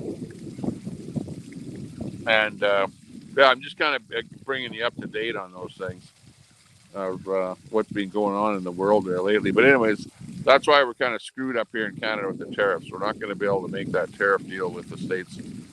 It's a Saskatoon berry seed in my mouth there still from when I was eating the Saskatoon berry. Those berries were good though. A lot of people make Saskatoon berry pie. I don't know if you've ever had Saskatoon berry pie, but very, very delicious flavor. It's like a blueberry almost, right? But it's slightly different flavor than a blueberry. When I was a kid, my mother used to have gooseberries. Gooseberries. I don't know if you've ever had gooseberries. But gooseberries are kind of a low shrub, and the berries are green in color. They look like a small green grape, about 1/4 the size of a green grape. But I remember they had little lines on them, like you see watermelons sometimes have those lines on them. So it looked like a miniature grape. But the gooseberries are sour. They were like really sour. And then you have a choke cherry, and the choke cherry is like dry. It's like a Saskatoon berry, kind of flavor wise, but it's like really, really dry. And when you eat those things, it's like you're gasping. You know, you need a drink of water after drinking a choke cherry, and that's of course why they call it a choke cherry, because it makes you want to choke. Choke them up. Choke them up, baby. Choke them up. 75 in the house, looking good. We got some people giving us some hearts over there on Facebook. Good to see you on Facebook. We got people watching on X as well. We're on 3 different platforms here. We're operating mobile from the lake resort. Now, where I'm at here, the lake is actually over there, right on the other side of those trees is where it's at. And actually, last night we were out here, and I did a video, and we're taking a video over there, and there were some cows out there, right? And I don't know what was his name there, Rusty Bumper, who got into a fight with RV over cow tipping. Excuse me. And so I wanted to show you that there was a cow that was on the ground laying down, right? So cows actually lay down when they go to sleep. So I don't know about this stuff about cow tipping. And I wanted to show that. So I did a video with the cow laying down on the ground. Yeah, exactly. Mater. Is that Mater in there? Jeez, I can barely see the display. It's so bright out here and my display is kind of dimmed out here because my phone is so hot out here. I thought, and the other reason I'm doing the video today is because the other times that I did my video, my phone cropped out because it got so hot out here. So on a 20 or a 30 degree day, these iPhones don't do a good job, out here in the real world. But today it's a little bit cooler with the wind blowing. Yeah. So anyways, I was doing the video there yesterday of the cow laying down on the ground, and then there were a couple of other calves there right beside the cow. And all of a sudden we see this, I don't know what it was either, a wolf. Well, it wasn't a wolf. It was something maybe a little bit like a fox or a coyote. And the coyote comes running, and the calf actually chased the coyote away. And then there was another coyote there and both of them were running. And I got it captured it on video there yesterday. So if I remember, I'll post that video on my long form videos there. But anyways, yeah, we wanted to show that the cow tipping thing, and I wanted to just make a note there that I don't think that cows sleep standing up. I think they lay down when they want to go to sleep, because that cow that I saw, it wasn't even sleeping. It was just laying down, right? So cows have no trouble laying down and standing up, right? They don't have to stand up all their whole lives. So, yeah, that. Okay, so we're going to get mobile again here in the golf cart. We're over at the rock climbing area here. Let me change my camera around so that we can go back to the other setting. Stand by. And we will go to the, what do they got here? Back triple camera. What the heck do they mean by back triple camera? I have no idea what they mean by that. But anyways, maybe one of these days I'll figure it out. We will see.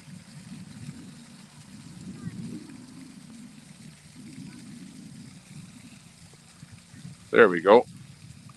Okay, well, anyways, we're on the back triple camera here. Whatever that means, I have absolutely no idea. All I know is that on StreamYard, you can't do anything with your camera. You can't zoom in, you can't zoom out, but you can select whether you want it to be, really super wide or telephoto or front camera or back camera or whatever. Hopefully, this is still working here with this battery. Hang on a second.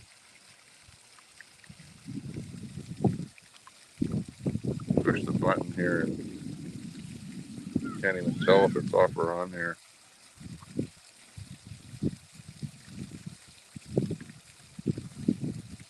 Yeah, it looks like it's working off the battery. Okay, let me move back to the golf cart.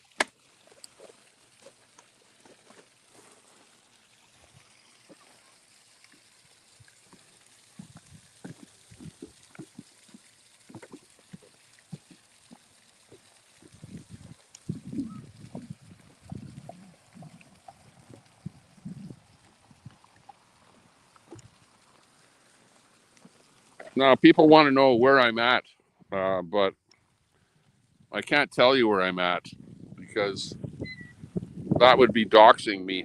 Hey, what are you doing back there? Falling asleep back there?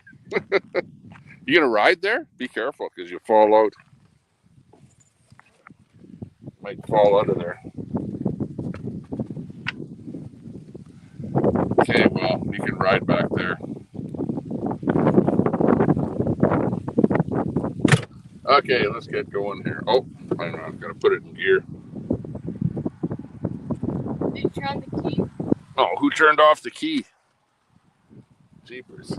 It's not like someone's going to steal our golf cart. Okay, but I'm not telling you where we're at here because I don't want somebody phoning up here and doxing like Antifa or something like that. You know, they'll phone up and go, oh, Tommy Temper's a bad guy. Blah, blah, blah, blah, blah. He's just like that singer that shouldn't be there. So get him kicked out of there or something like that, you know. That's what'll happen. So the last thing I want is for something like that to happen.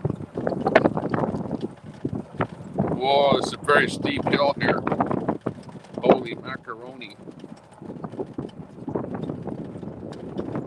Whoa. Crazy. You are crazy. Crazy about me. Okay, let's get going back around here. I actually went into that building and looked at those suites. That's a brand new building that they just finished building it, and we went in there to look at the suites, and they're quite nice. Very nice in there to stay overnight. Not sure what they rent them for per day, but probably 150 bucks a day or something like that. Overnight. Let's head back to our campground. Let's go! Let's party!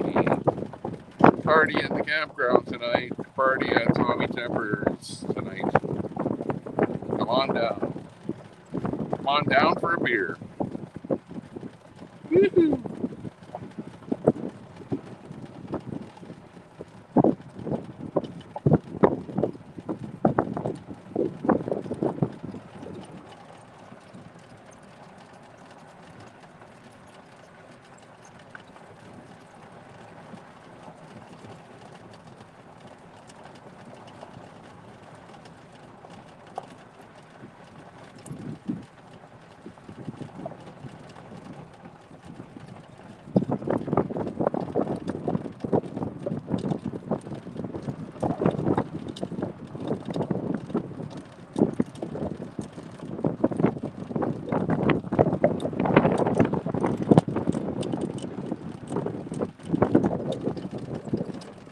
Okay, here's our place with the Integra and our firewood for sale. There we are, back at Sanford and Son down here. Looks pretty junky, but what can I say? There we go. Okay, let me get back in there again.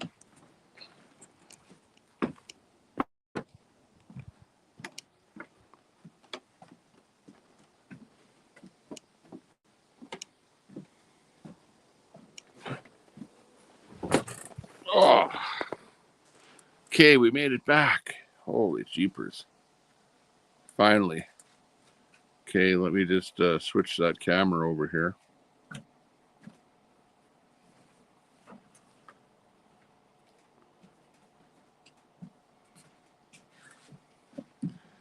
Okay, we're back. We're back. Let me just switch over from battery to we switched over to Wi-Fi again here too, by the way. So that's why we were gone and came back for a little bit there. Little switcheroo. 71 people on the different platforms watching us there right at the moment. Oh, hang on here. What did I do wrong? I have to try and do this with one hand. I can't. You can't plug in battery into this thing with one hand. You gotta get it out of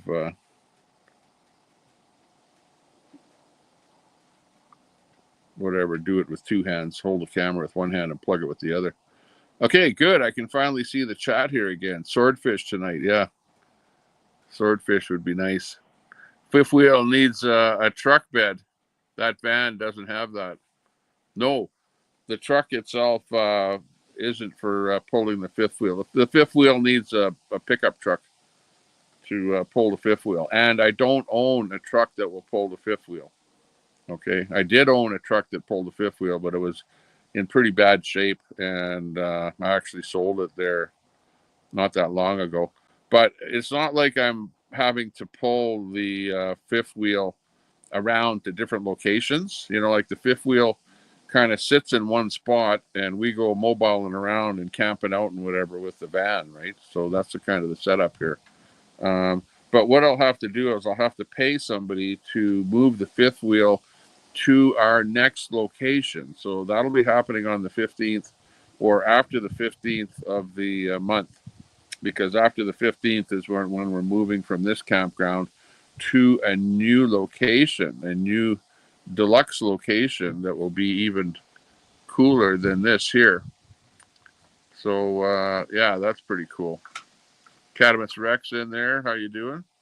What's up? What's up? How are you liberals feeling about the trade deal that Carney is not making? How's that? He's such a great guy. He's like such a businessman that he's so capable of not making a deal with Trump. Like really, you guys elected him to make that deal. Do the kids have somewhere close by to for swimming? They do. Yeah, there is a lake close by here, but we have to actually drive to the lake. It's not like they can walk to the lake from here.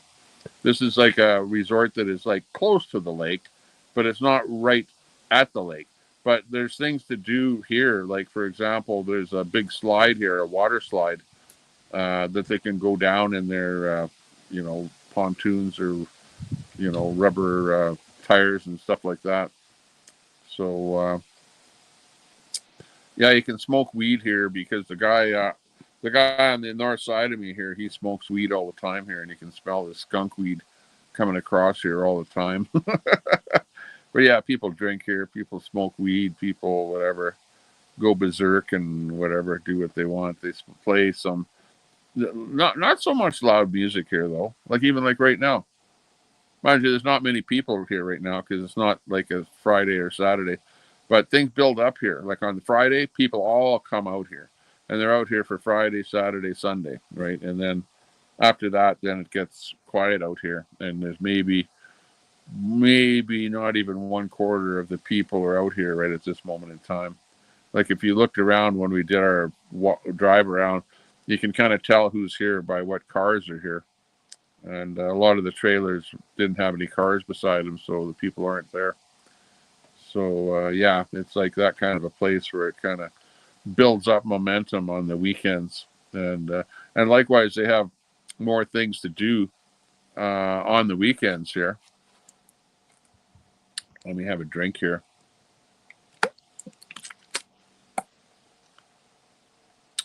There's more things to do, like on Friday nights and Saturday, and they have things for the kids to do. Like I said, there's like bingo and stuff like that. Like last year, they used to have karaoke. That was fun. I like going to the karaoke. In fact, I even did a few videos there with the karaoke. I kind of like that. That was one of the features of being out here. But I think the guy was charging them $100 or something to do the karaoke, and then they canceled that or whatever. So no more karaoke. So I guess if I had a karaoke machine, we could just do it out here. I'm not a good singer at all, but I like, trying to sing whatever, some songs. When after you have a few beers, anybody can sing karaoke. Jim Nelgren, hey, looking good, looking good. He doesn't pay property. He pays what, $80 a year? Yeah. What you do, the way the setup here is that you pay per year for having the trailer out here. And for example, my trailer has been sitting right here at this location for this is probably the third year now, and the trailer just sits here all year, summer and winter, and you just pay a flat amount of X amount per year, and that's it. It includes the water, includes electricity, and includes sewer for the part of the year when you can come out here, right? So obviously you cannot come out here in the wintertime. It's not a winter camping thing. But they allow the gates open in the springtime until fall, I think until October. So you can be out here and you don't have to pay extra for electricity or water or sewer.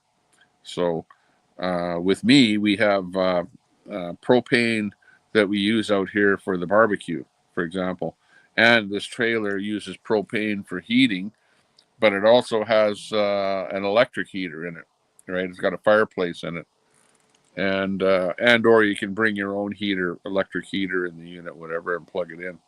And you're limited to your 30 amps, whatever, or whatever. You maybe you've got a 50 amp connection. This one here has just got a 30 amp connection, but they have different stalls here that have different connections. If you have a giant motorhome or something, you can go to a 50 amp connection.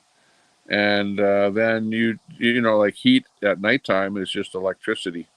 So the only thing that I really use propane for is for barbecue, and also the stove and the oven on the inside of the trailer uses propane, which we rarely use our stove and oven inside. Probably what we use inside more than anything is an air fryer. That air fryer, man, you can cook so much stuff in the air fryer. It's unbelievable. Even if you can cook hot dogs in there, you can cook small pizzas in there. You can heat up sandwiches in there. Just, I don't know, pita pockets or whatever they are there. You can heat those up in those air fryers. So that air fryer is kind of a really, really good thing to have. I like that. Plus, we have a microwave in there, which is good for like defrosting something, whatever, or reheating something or whatever, stuff like that. Oh, what's that question there? Cat Rex, do you even know how to use a barbecue, Tommy Temper? I do. As a matter of fact, I've got a barbecue right over there. Oh, you can't see it because it's behind that thing. Yeah, we use barbecue for doing steaks and hot dogs and meat, stuff like that. Corn, um, some peppers. In fact, I was doing some peppers there the other day on the barbecue. So it depends what it is, you know. Oops. Oh, hang on a second here. My my gimbal wanted to do its own thing there for half a second, and it went limp for a minute there. So I don't know why it did that. There. No, I don't have. That's the one thing I don't have. I don't have a campfire here, but I have a propane fire pit here, like in the gazebo, like right here where I'm sitting in the gazebo. Inside of the gazebo, I have the propane campfire, which I would show it to you here, but I don't know if I can. I can't really show you really well. But anyways, you know what they look like, those propane deals. But no, I don't. I did have the camp. We did have a campfire out here, like a kind of a portable one. But we sold it. Somebody bought it already off of us. But I don't, in particular, and I've had lots of campfires. We've done lots of campfires over the years. But I've gotten to the point where, and we're selling the wood, right, for doing the campfire. I don't know if you saw, but there was a little wagon in the front when I pulled up here that is full of campfire wood. So we had like whatever, a cord of wood here, and we were burning it and whatever. But we got rid of our little campfire thing, the fire pit. It was kind of a portable one, and that's it. In fact, we had another one that was free, and I think somebody took it. Oh, what the heck?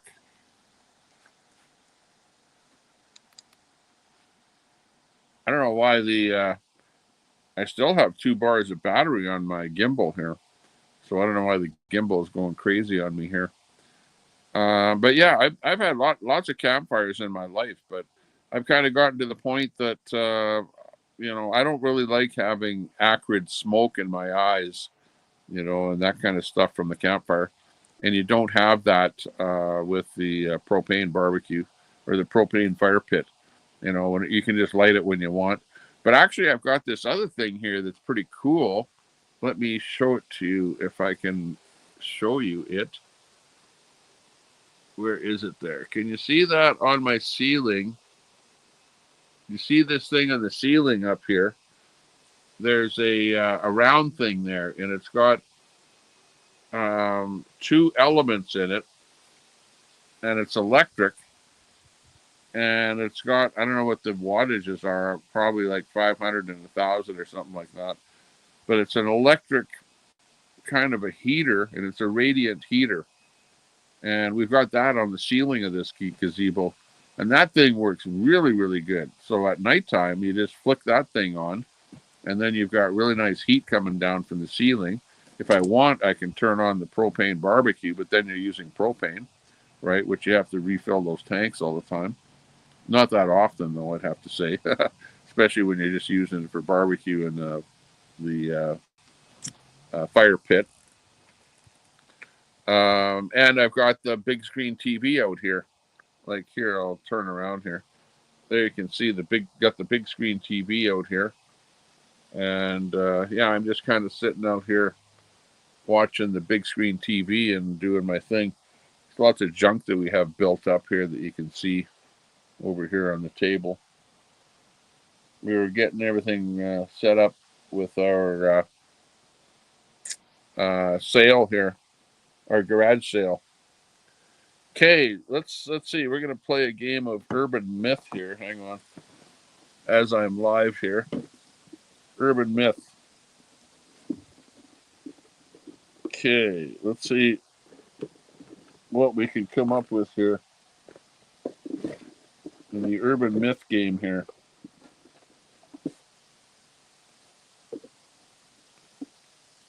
Let's see.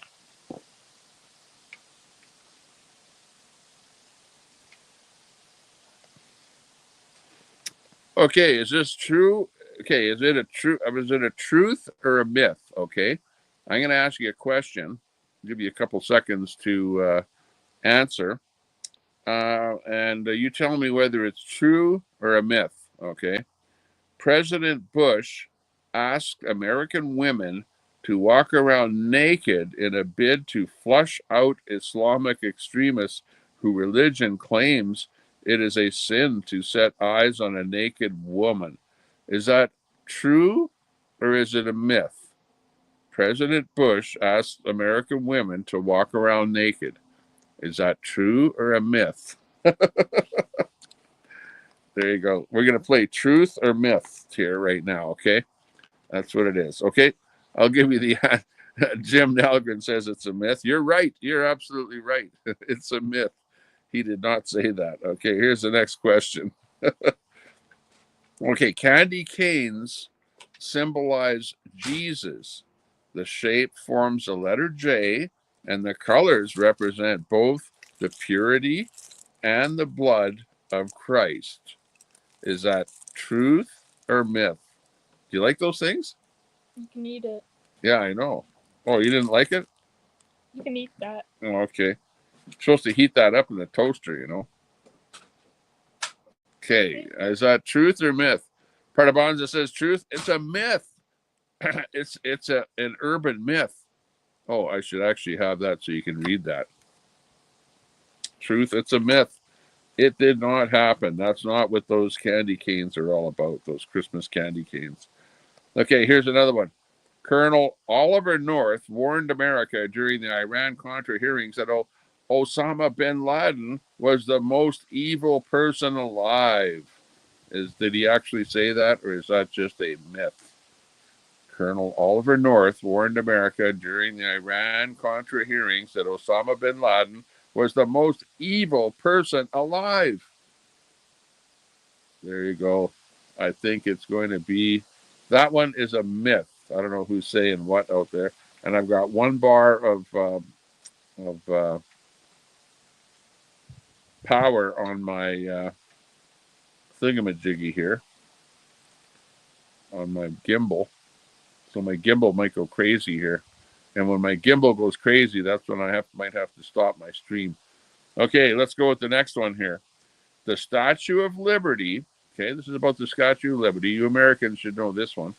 The Statue of Liberty, modeled after a black woman, was intended to be a tribute to the contributions of black soldiers in the American Civil War.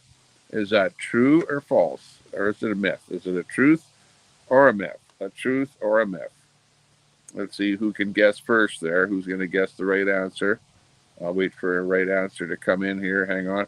Jim Dahlgren says it's a myth, and that's correct. That's a myth. That is a myth. What part of it is a myth? I don't know. But anyways, it's a myth. Okay, let's see. Where's another one here? Business.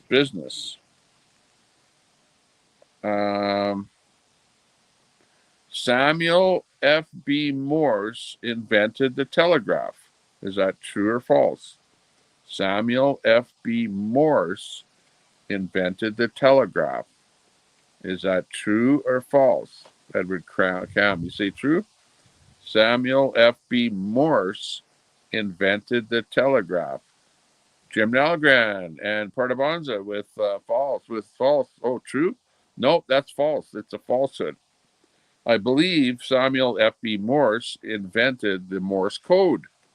But he did not invent the telegraph. That was probably, I don't know, someone like Edison or something like that. Okay, here's another one. Henson's tragic death in 1990 prompted Sesame Street writers to give the Muppet Ernie leukemia and slowly phase him out of the show. Is that true or false?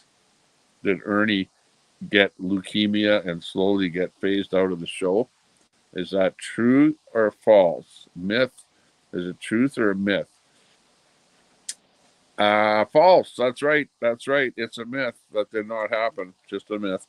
Wow, there's a lot of myths in here.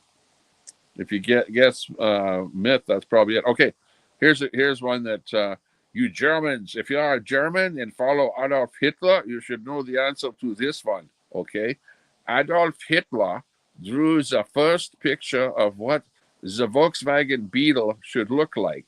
Is that true or false? True or false? It's the Hitler one here.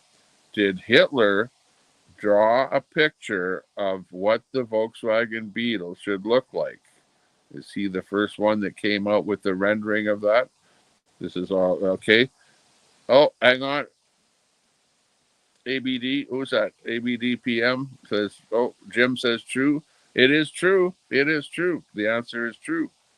But Adolf Hitler did indeed draw the first picture of the Volkswagen Beetle. And the Volkswagen Beetle and Hitler also built the Autobahn, the Autobahn freeway, which runs through Germany, which I have actually driven on. And it is made of cement, concrete cement. And the original highway is still there. And if you ever have a chance to drive on it, especially in East Germany, West Germany, they paved over, but in East Germany, it was still original when I went through it because it was still communist East Germany. And the right lane was so pitted, it was hardly able to drive in it. But the left lane was way more drivable because of less wear and tear. But the Autobahn was made of concrete. Okay, and it's still there. Okay, here's another one here. Betty Crocker was a real woman. Is that a myth or is it true? Betty Crocker was a real woman. Was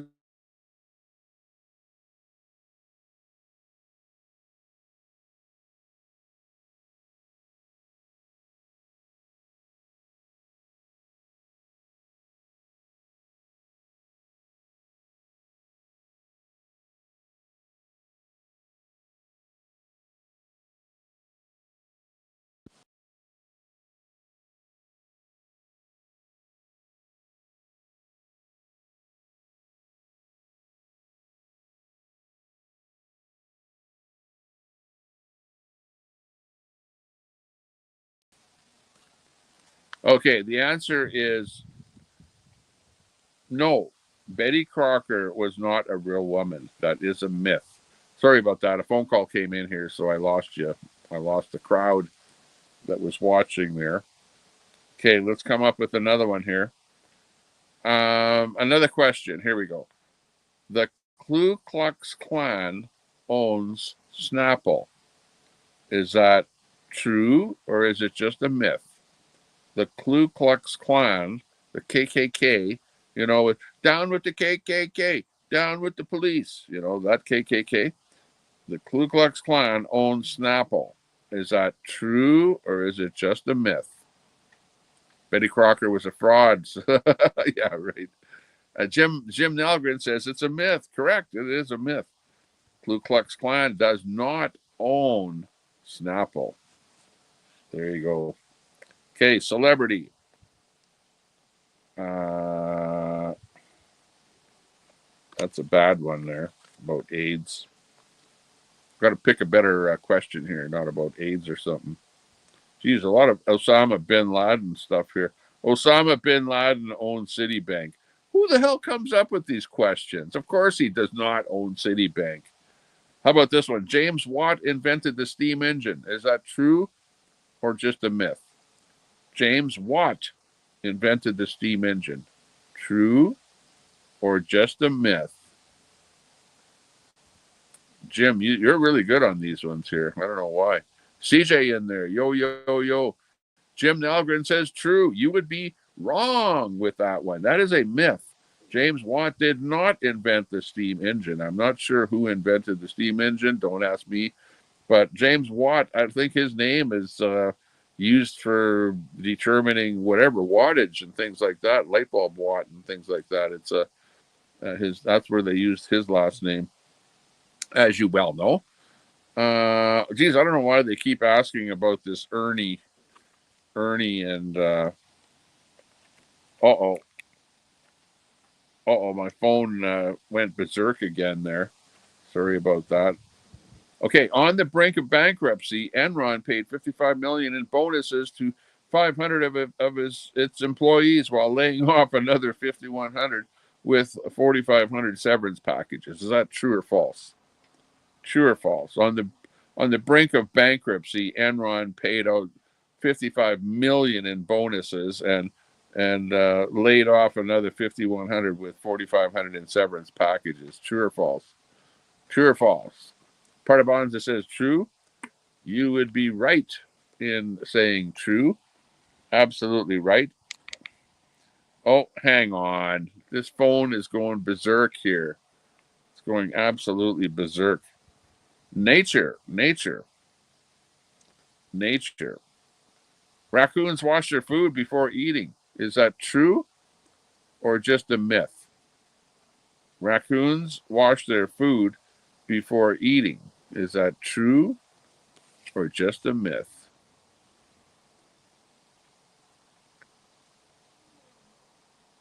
Mossad says true.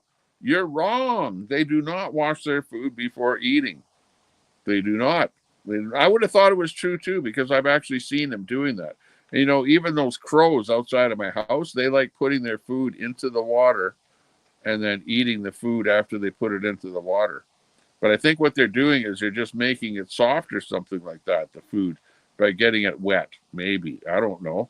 But I've actually seen them do stuff. Raccoons like water and stuff like that, like doing stuff. So I don't know. That might be a fake question. You never know. Because myth, they eat, then clean it. They eat. Oh, you watch them. You watch them doing that. Okay. Man, this gimbal is really starting to give out here. That's the reason I hate these plug-in battery operated gimbals is that they actually don't last as long as a Tommy Temper Stream, right? Tommy Temper Stream is okay. The deer botfly can fly faster than a jet plane and has been clocked at 818 miles per hour. A botfly, the deer botfly. It's a fly. A fly can fly that fast. Are you kidding me? 818 miles per hour, a botfly. Holy jeez. It's like my phone is going crazy here. This is like absolute craziness here. Okay, and that would actually be true. The botfly can actually fly at 818 miles per hour. Let's see. I might be better off to shut this stupid thing off completely. Hang on a second here. Myth says riots after dark. It was actually true. Hang on. Let me just I'm just gonna shut this thing off completely. The stupid gimbal, and I'll just hold my phone in my hand here. Although it's real, I can't do this for very long enough. So the game show is gonna only be here for a short time. Honeybees kill more people than poisonous snakes. Is that true or false? Honeybees kill more people than poisonous snakes. True or false? True or false? Raccoon. Let's get an answer in there. I see that one, riots after dark. Jim Nelgren says false. The answer is true. True. Honeybees do kill more people than poisonous snakes. That is true, believe it or not. I would have thought that snakes would kill more people. Like you always hear about, oh, these snakes are all so poisonous over in Australia and stuff like that. Every second snake is poisonous or whatever. Okay, how about this one? Classic.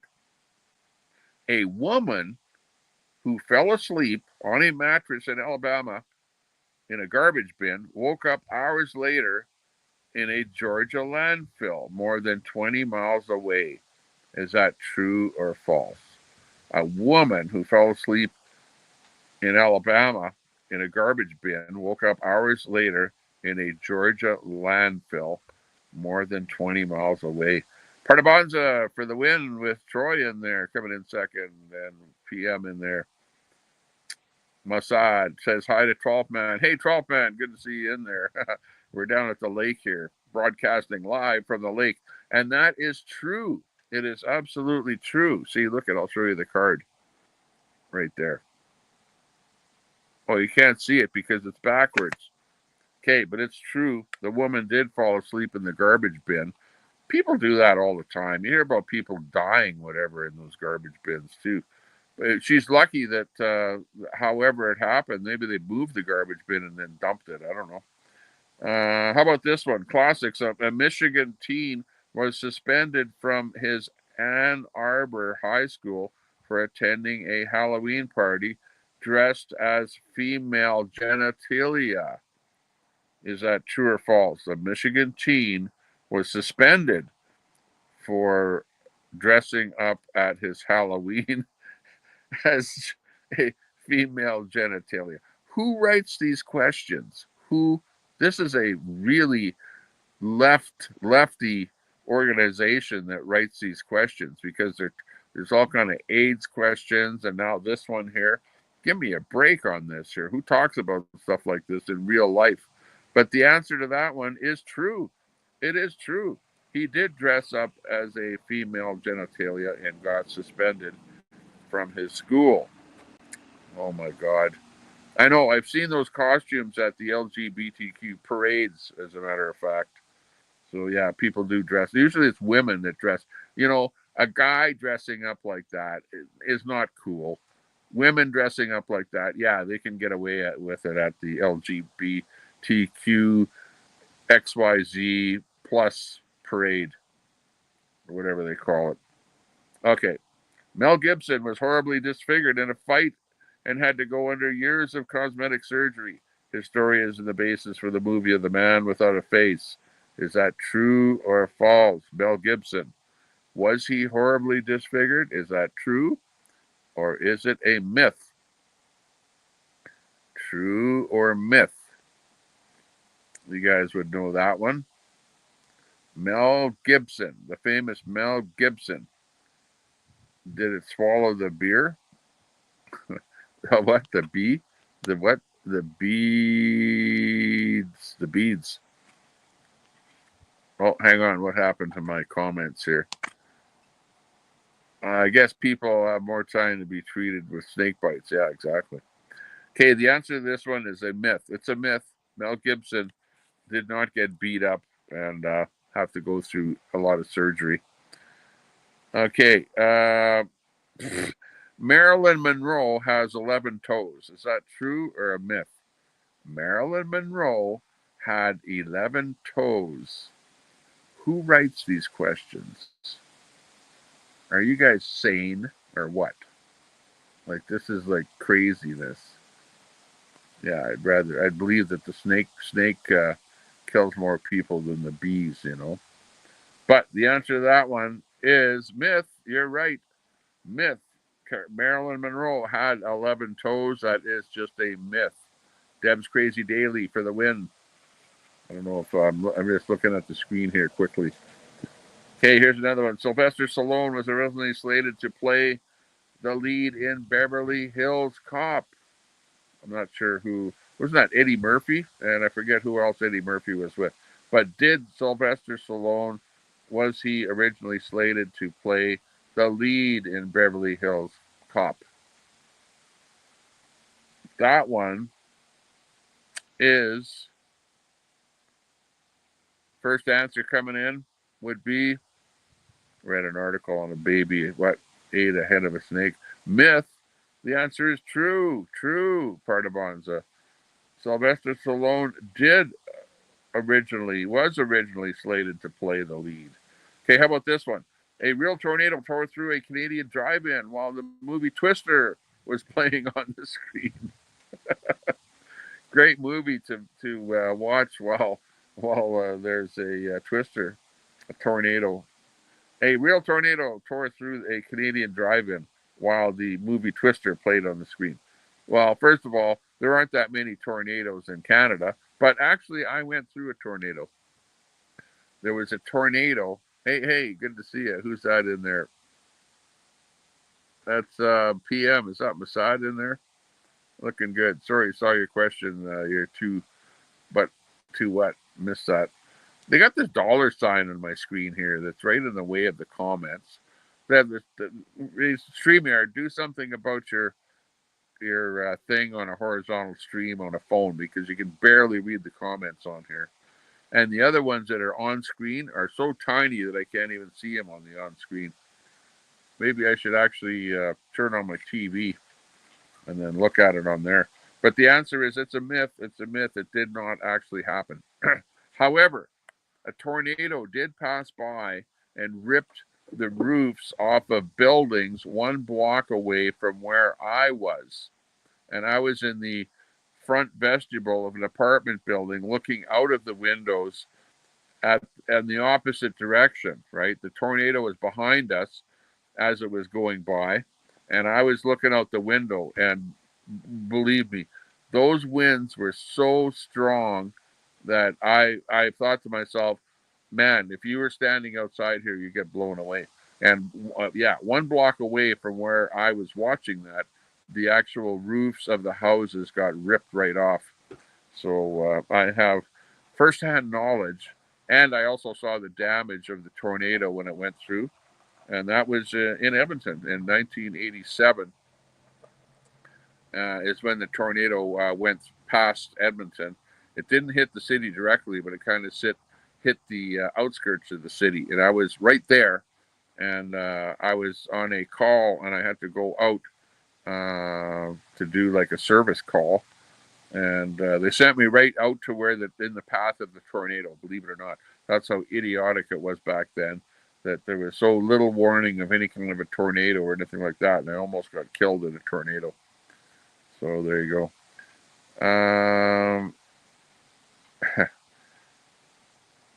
What the heck kind of a question is that?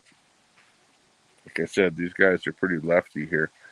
Okay, so many people have stolen Route 666 signs in Morris County, New Jersey, that local officials are considering renaming the highway Route 665.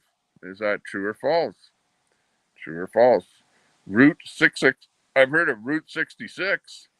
I remember watching the TV show Route 66, but Route 666 in Morris County are that so many of those signs have been stolen that the local jurisdiction is considering renaming the highway Route 665. It is. Oh, it's not. It's true. It is true. There is such a road named Route 666, and there, of course, everyone wants one of those signs, right? Because it's a classic. Anything with the number 666. You have all these weirdos, that like that kind of stuff. During the Vietnam War, more Americans were killed by guns and explosives in America than were killed in overseas combat. True or false? Were more people killed in America during the Vietnam War than were killed in Vietnam. Is that true or false? It wouldn't be on here unless it was. First answer in is going to be where were more people killed, Vietnam War or in America during that time period? The answer is that true or false? True or false? The answer is it is absolutely true. That's right, because it's a game. That's right. It's true. More people were killed in America. You guys are gun crazy. In fact, in fact, in Canada, whenever there's a crime involving a gun, only 3% of the guns are actually registered in Canada. The rest of them are probably guns that have been brought across the border illegal and are illegal guns, right? So that's like 97% of the crimes in Canada are committed with illegal guns, which are not registered, which are probably have been brought across the border from America. It's a commie game, yeah, I know. It's pretty commie. How about this one? African consumers were confused by the packaging on American baby food jars and mistook a picture of a smiling infant to mean the product contained ground up American babies. Is that true or a myth? Does baby food did African buyers of American products actually see? That's why Americans have trouble selling their products overseas, right? Because they look at it and they go, American baby jar, oh, baby food, oh no, that's actually ground up babies. Oh my god, riots after dark. What the hell? Yeah. Do you guys actually do that? Sell American ground up babies as baby food? No, I don't like that one at all. That's like Who who comes up with these questions? It's a myth. It's a myth. It didn't happen. No, the African consumers did not think that. And as a matter of fact, I remember going into a store in Africa. Of course, I'm a world traveler. I've traveled to many countries, and one of the countries I've traveled to is Africa. And they do not sell peanut butter in Africa, believe it or not. Okay, that wasn't a question, but that was just something I was noting. And I never tried to buy baby food in an African store, so I wouldn't know about that. Look at YouTube video called Dead Offender. Oh, okay. Let's see. Former Lady Nancy Reagan dated Clark Gable when she was a girl. Is that true or false? Did Nancy Reagan actually date Clark Gable when she was a young girl? True or false? True or false on Reagan? Nancy Reagan. Did she actually date Clark Gable, the famous actor? Well, hang on, hang on. Well, just think about it. If Reagan was an actor as well. So obviously she liked uh, dating actors, right? So I would think that would be true, right? Sounds about right. Riots after dark. Who cares? The answer is true. True. Nancy Reagan did date Clark Gable at one time because she liked dating actors. Okay. Uh, Golf legend Jack Nicklaus is colorblind. True or false? Jack Nicklaus, golf legend Jack Nicklaus, is he colorblind? True or false? True or false? True or false? True or false? The answer is it is true. True. Jack Nicklaus is actually colorblind.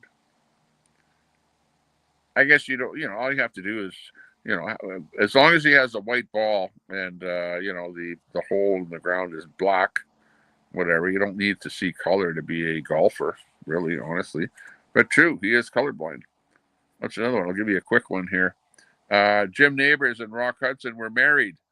Who makes up these questions? What do you mean Jim Neighbors and Rock Hudson were married? Well, hang on. Rock Hudson was gay. Jim Neighbors, was he gay? I guess both of them were gay. So, they're insinuating that two gay guys got married. That would probably be true, but who cares? But the answer to that one is no, it's a myth. The two gay guys did not get married. They were not married. So,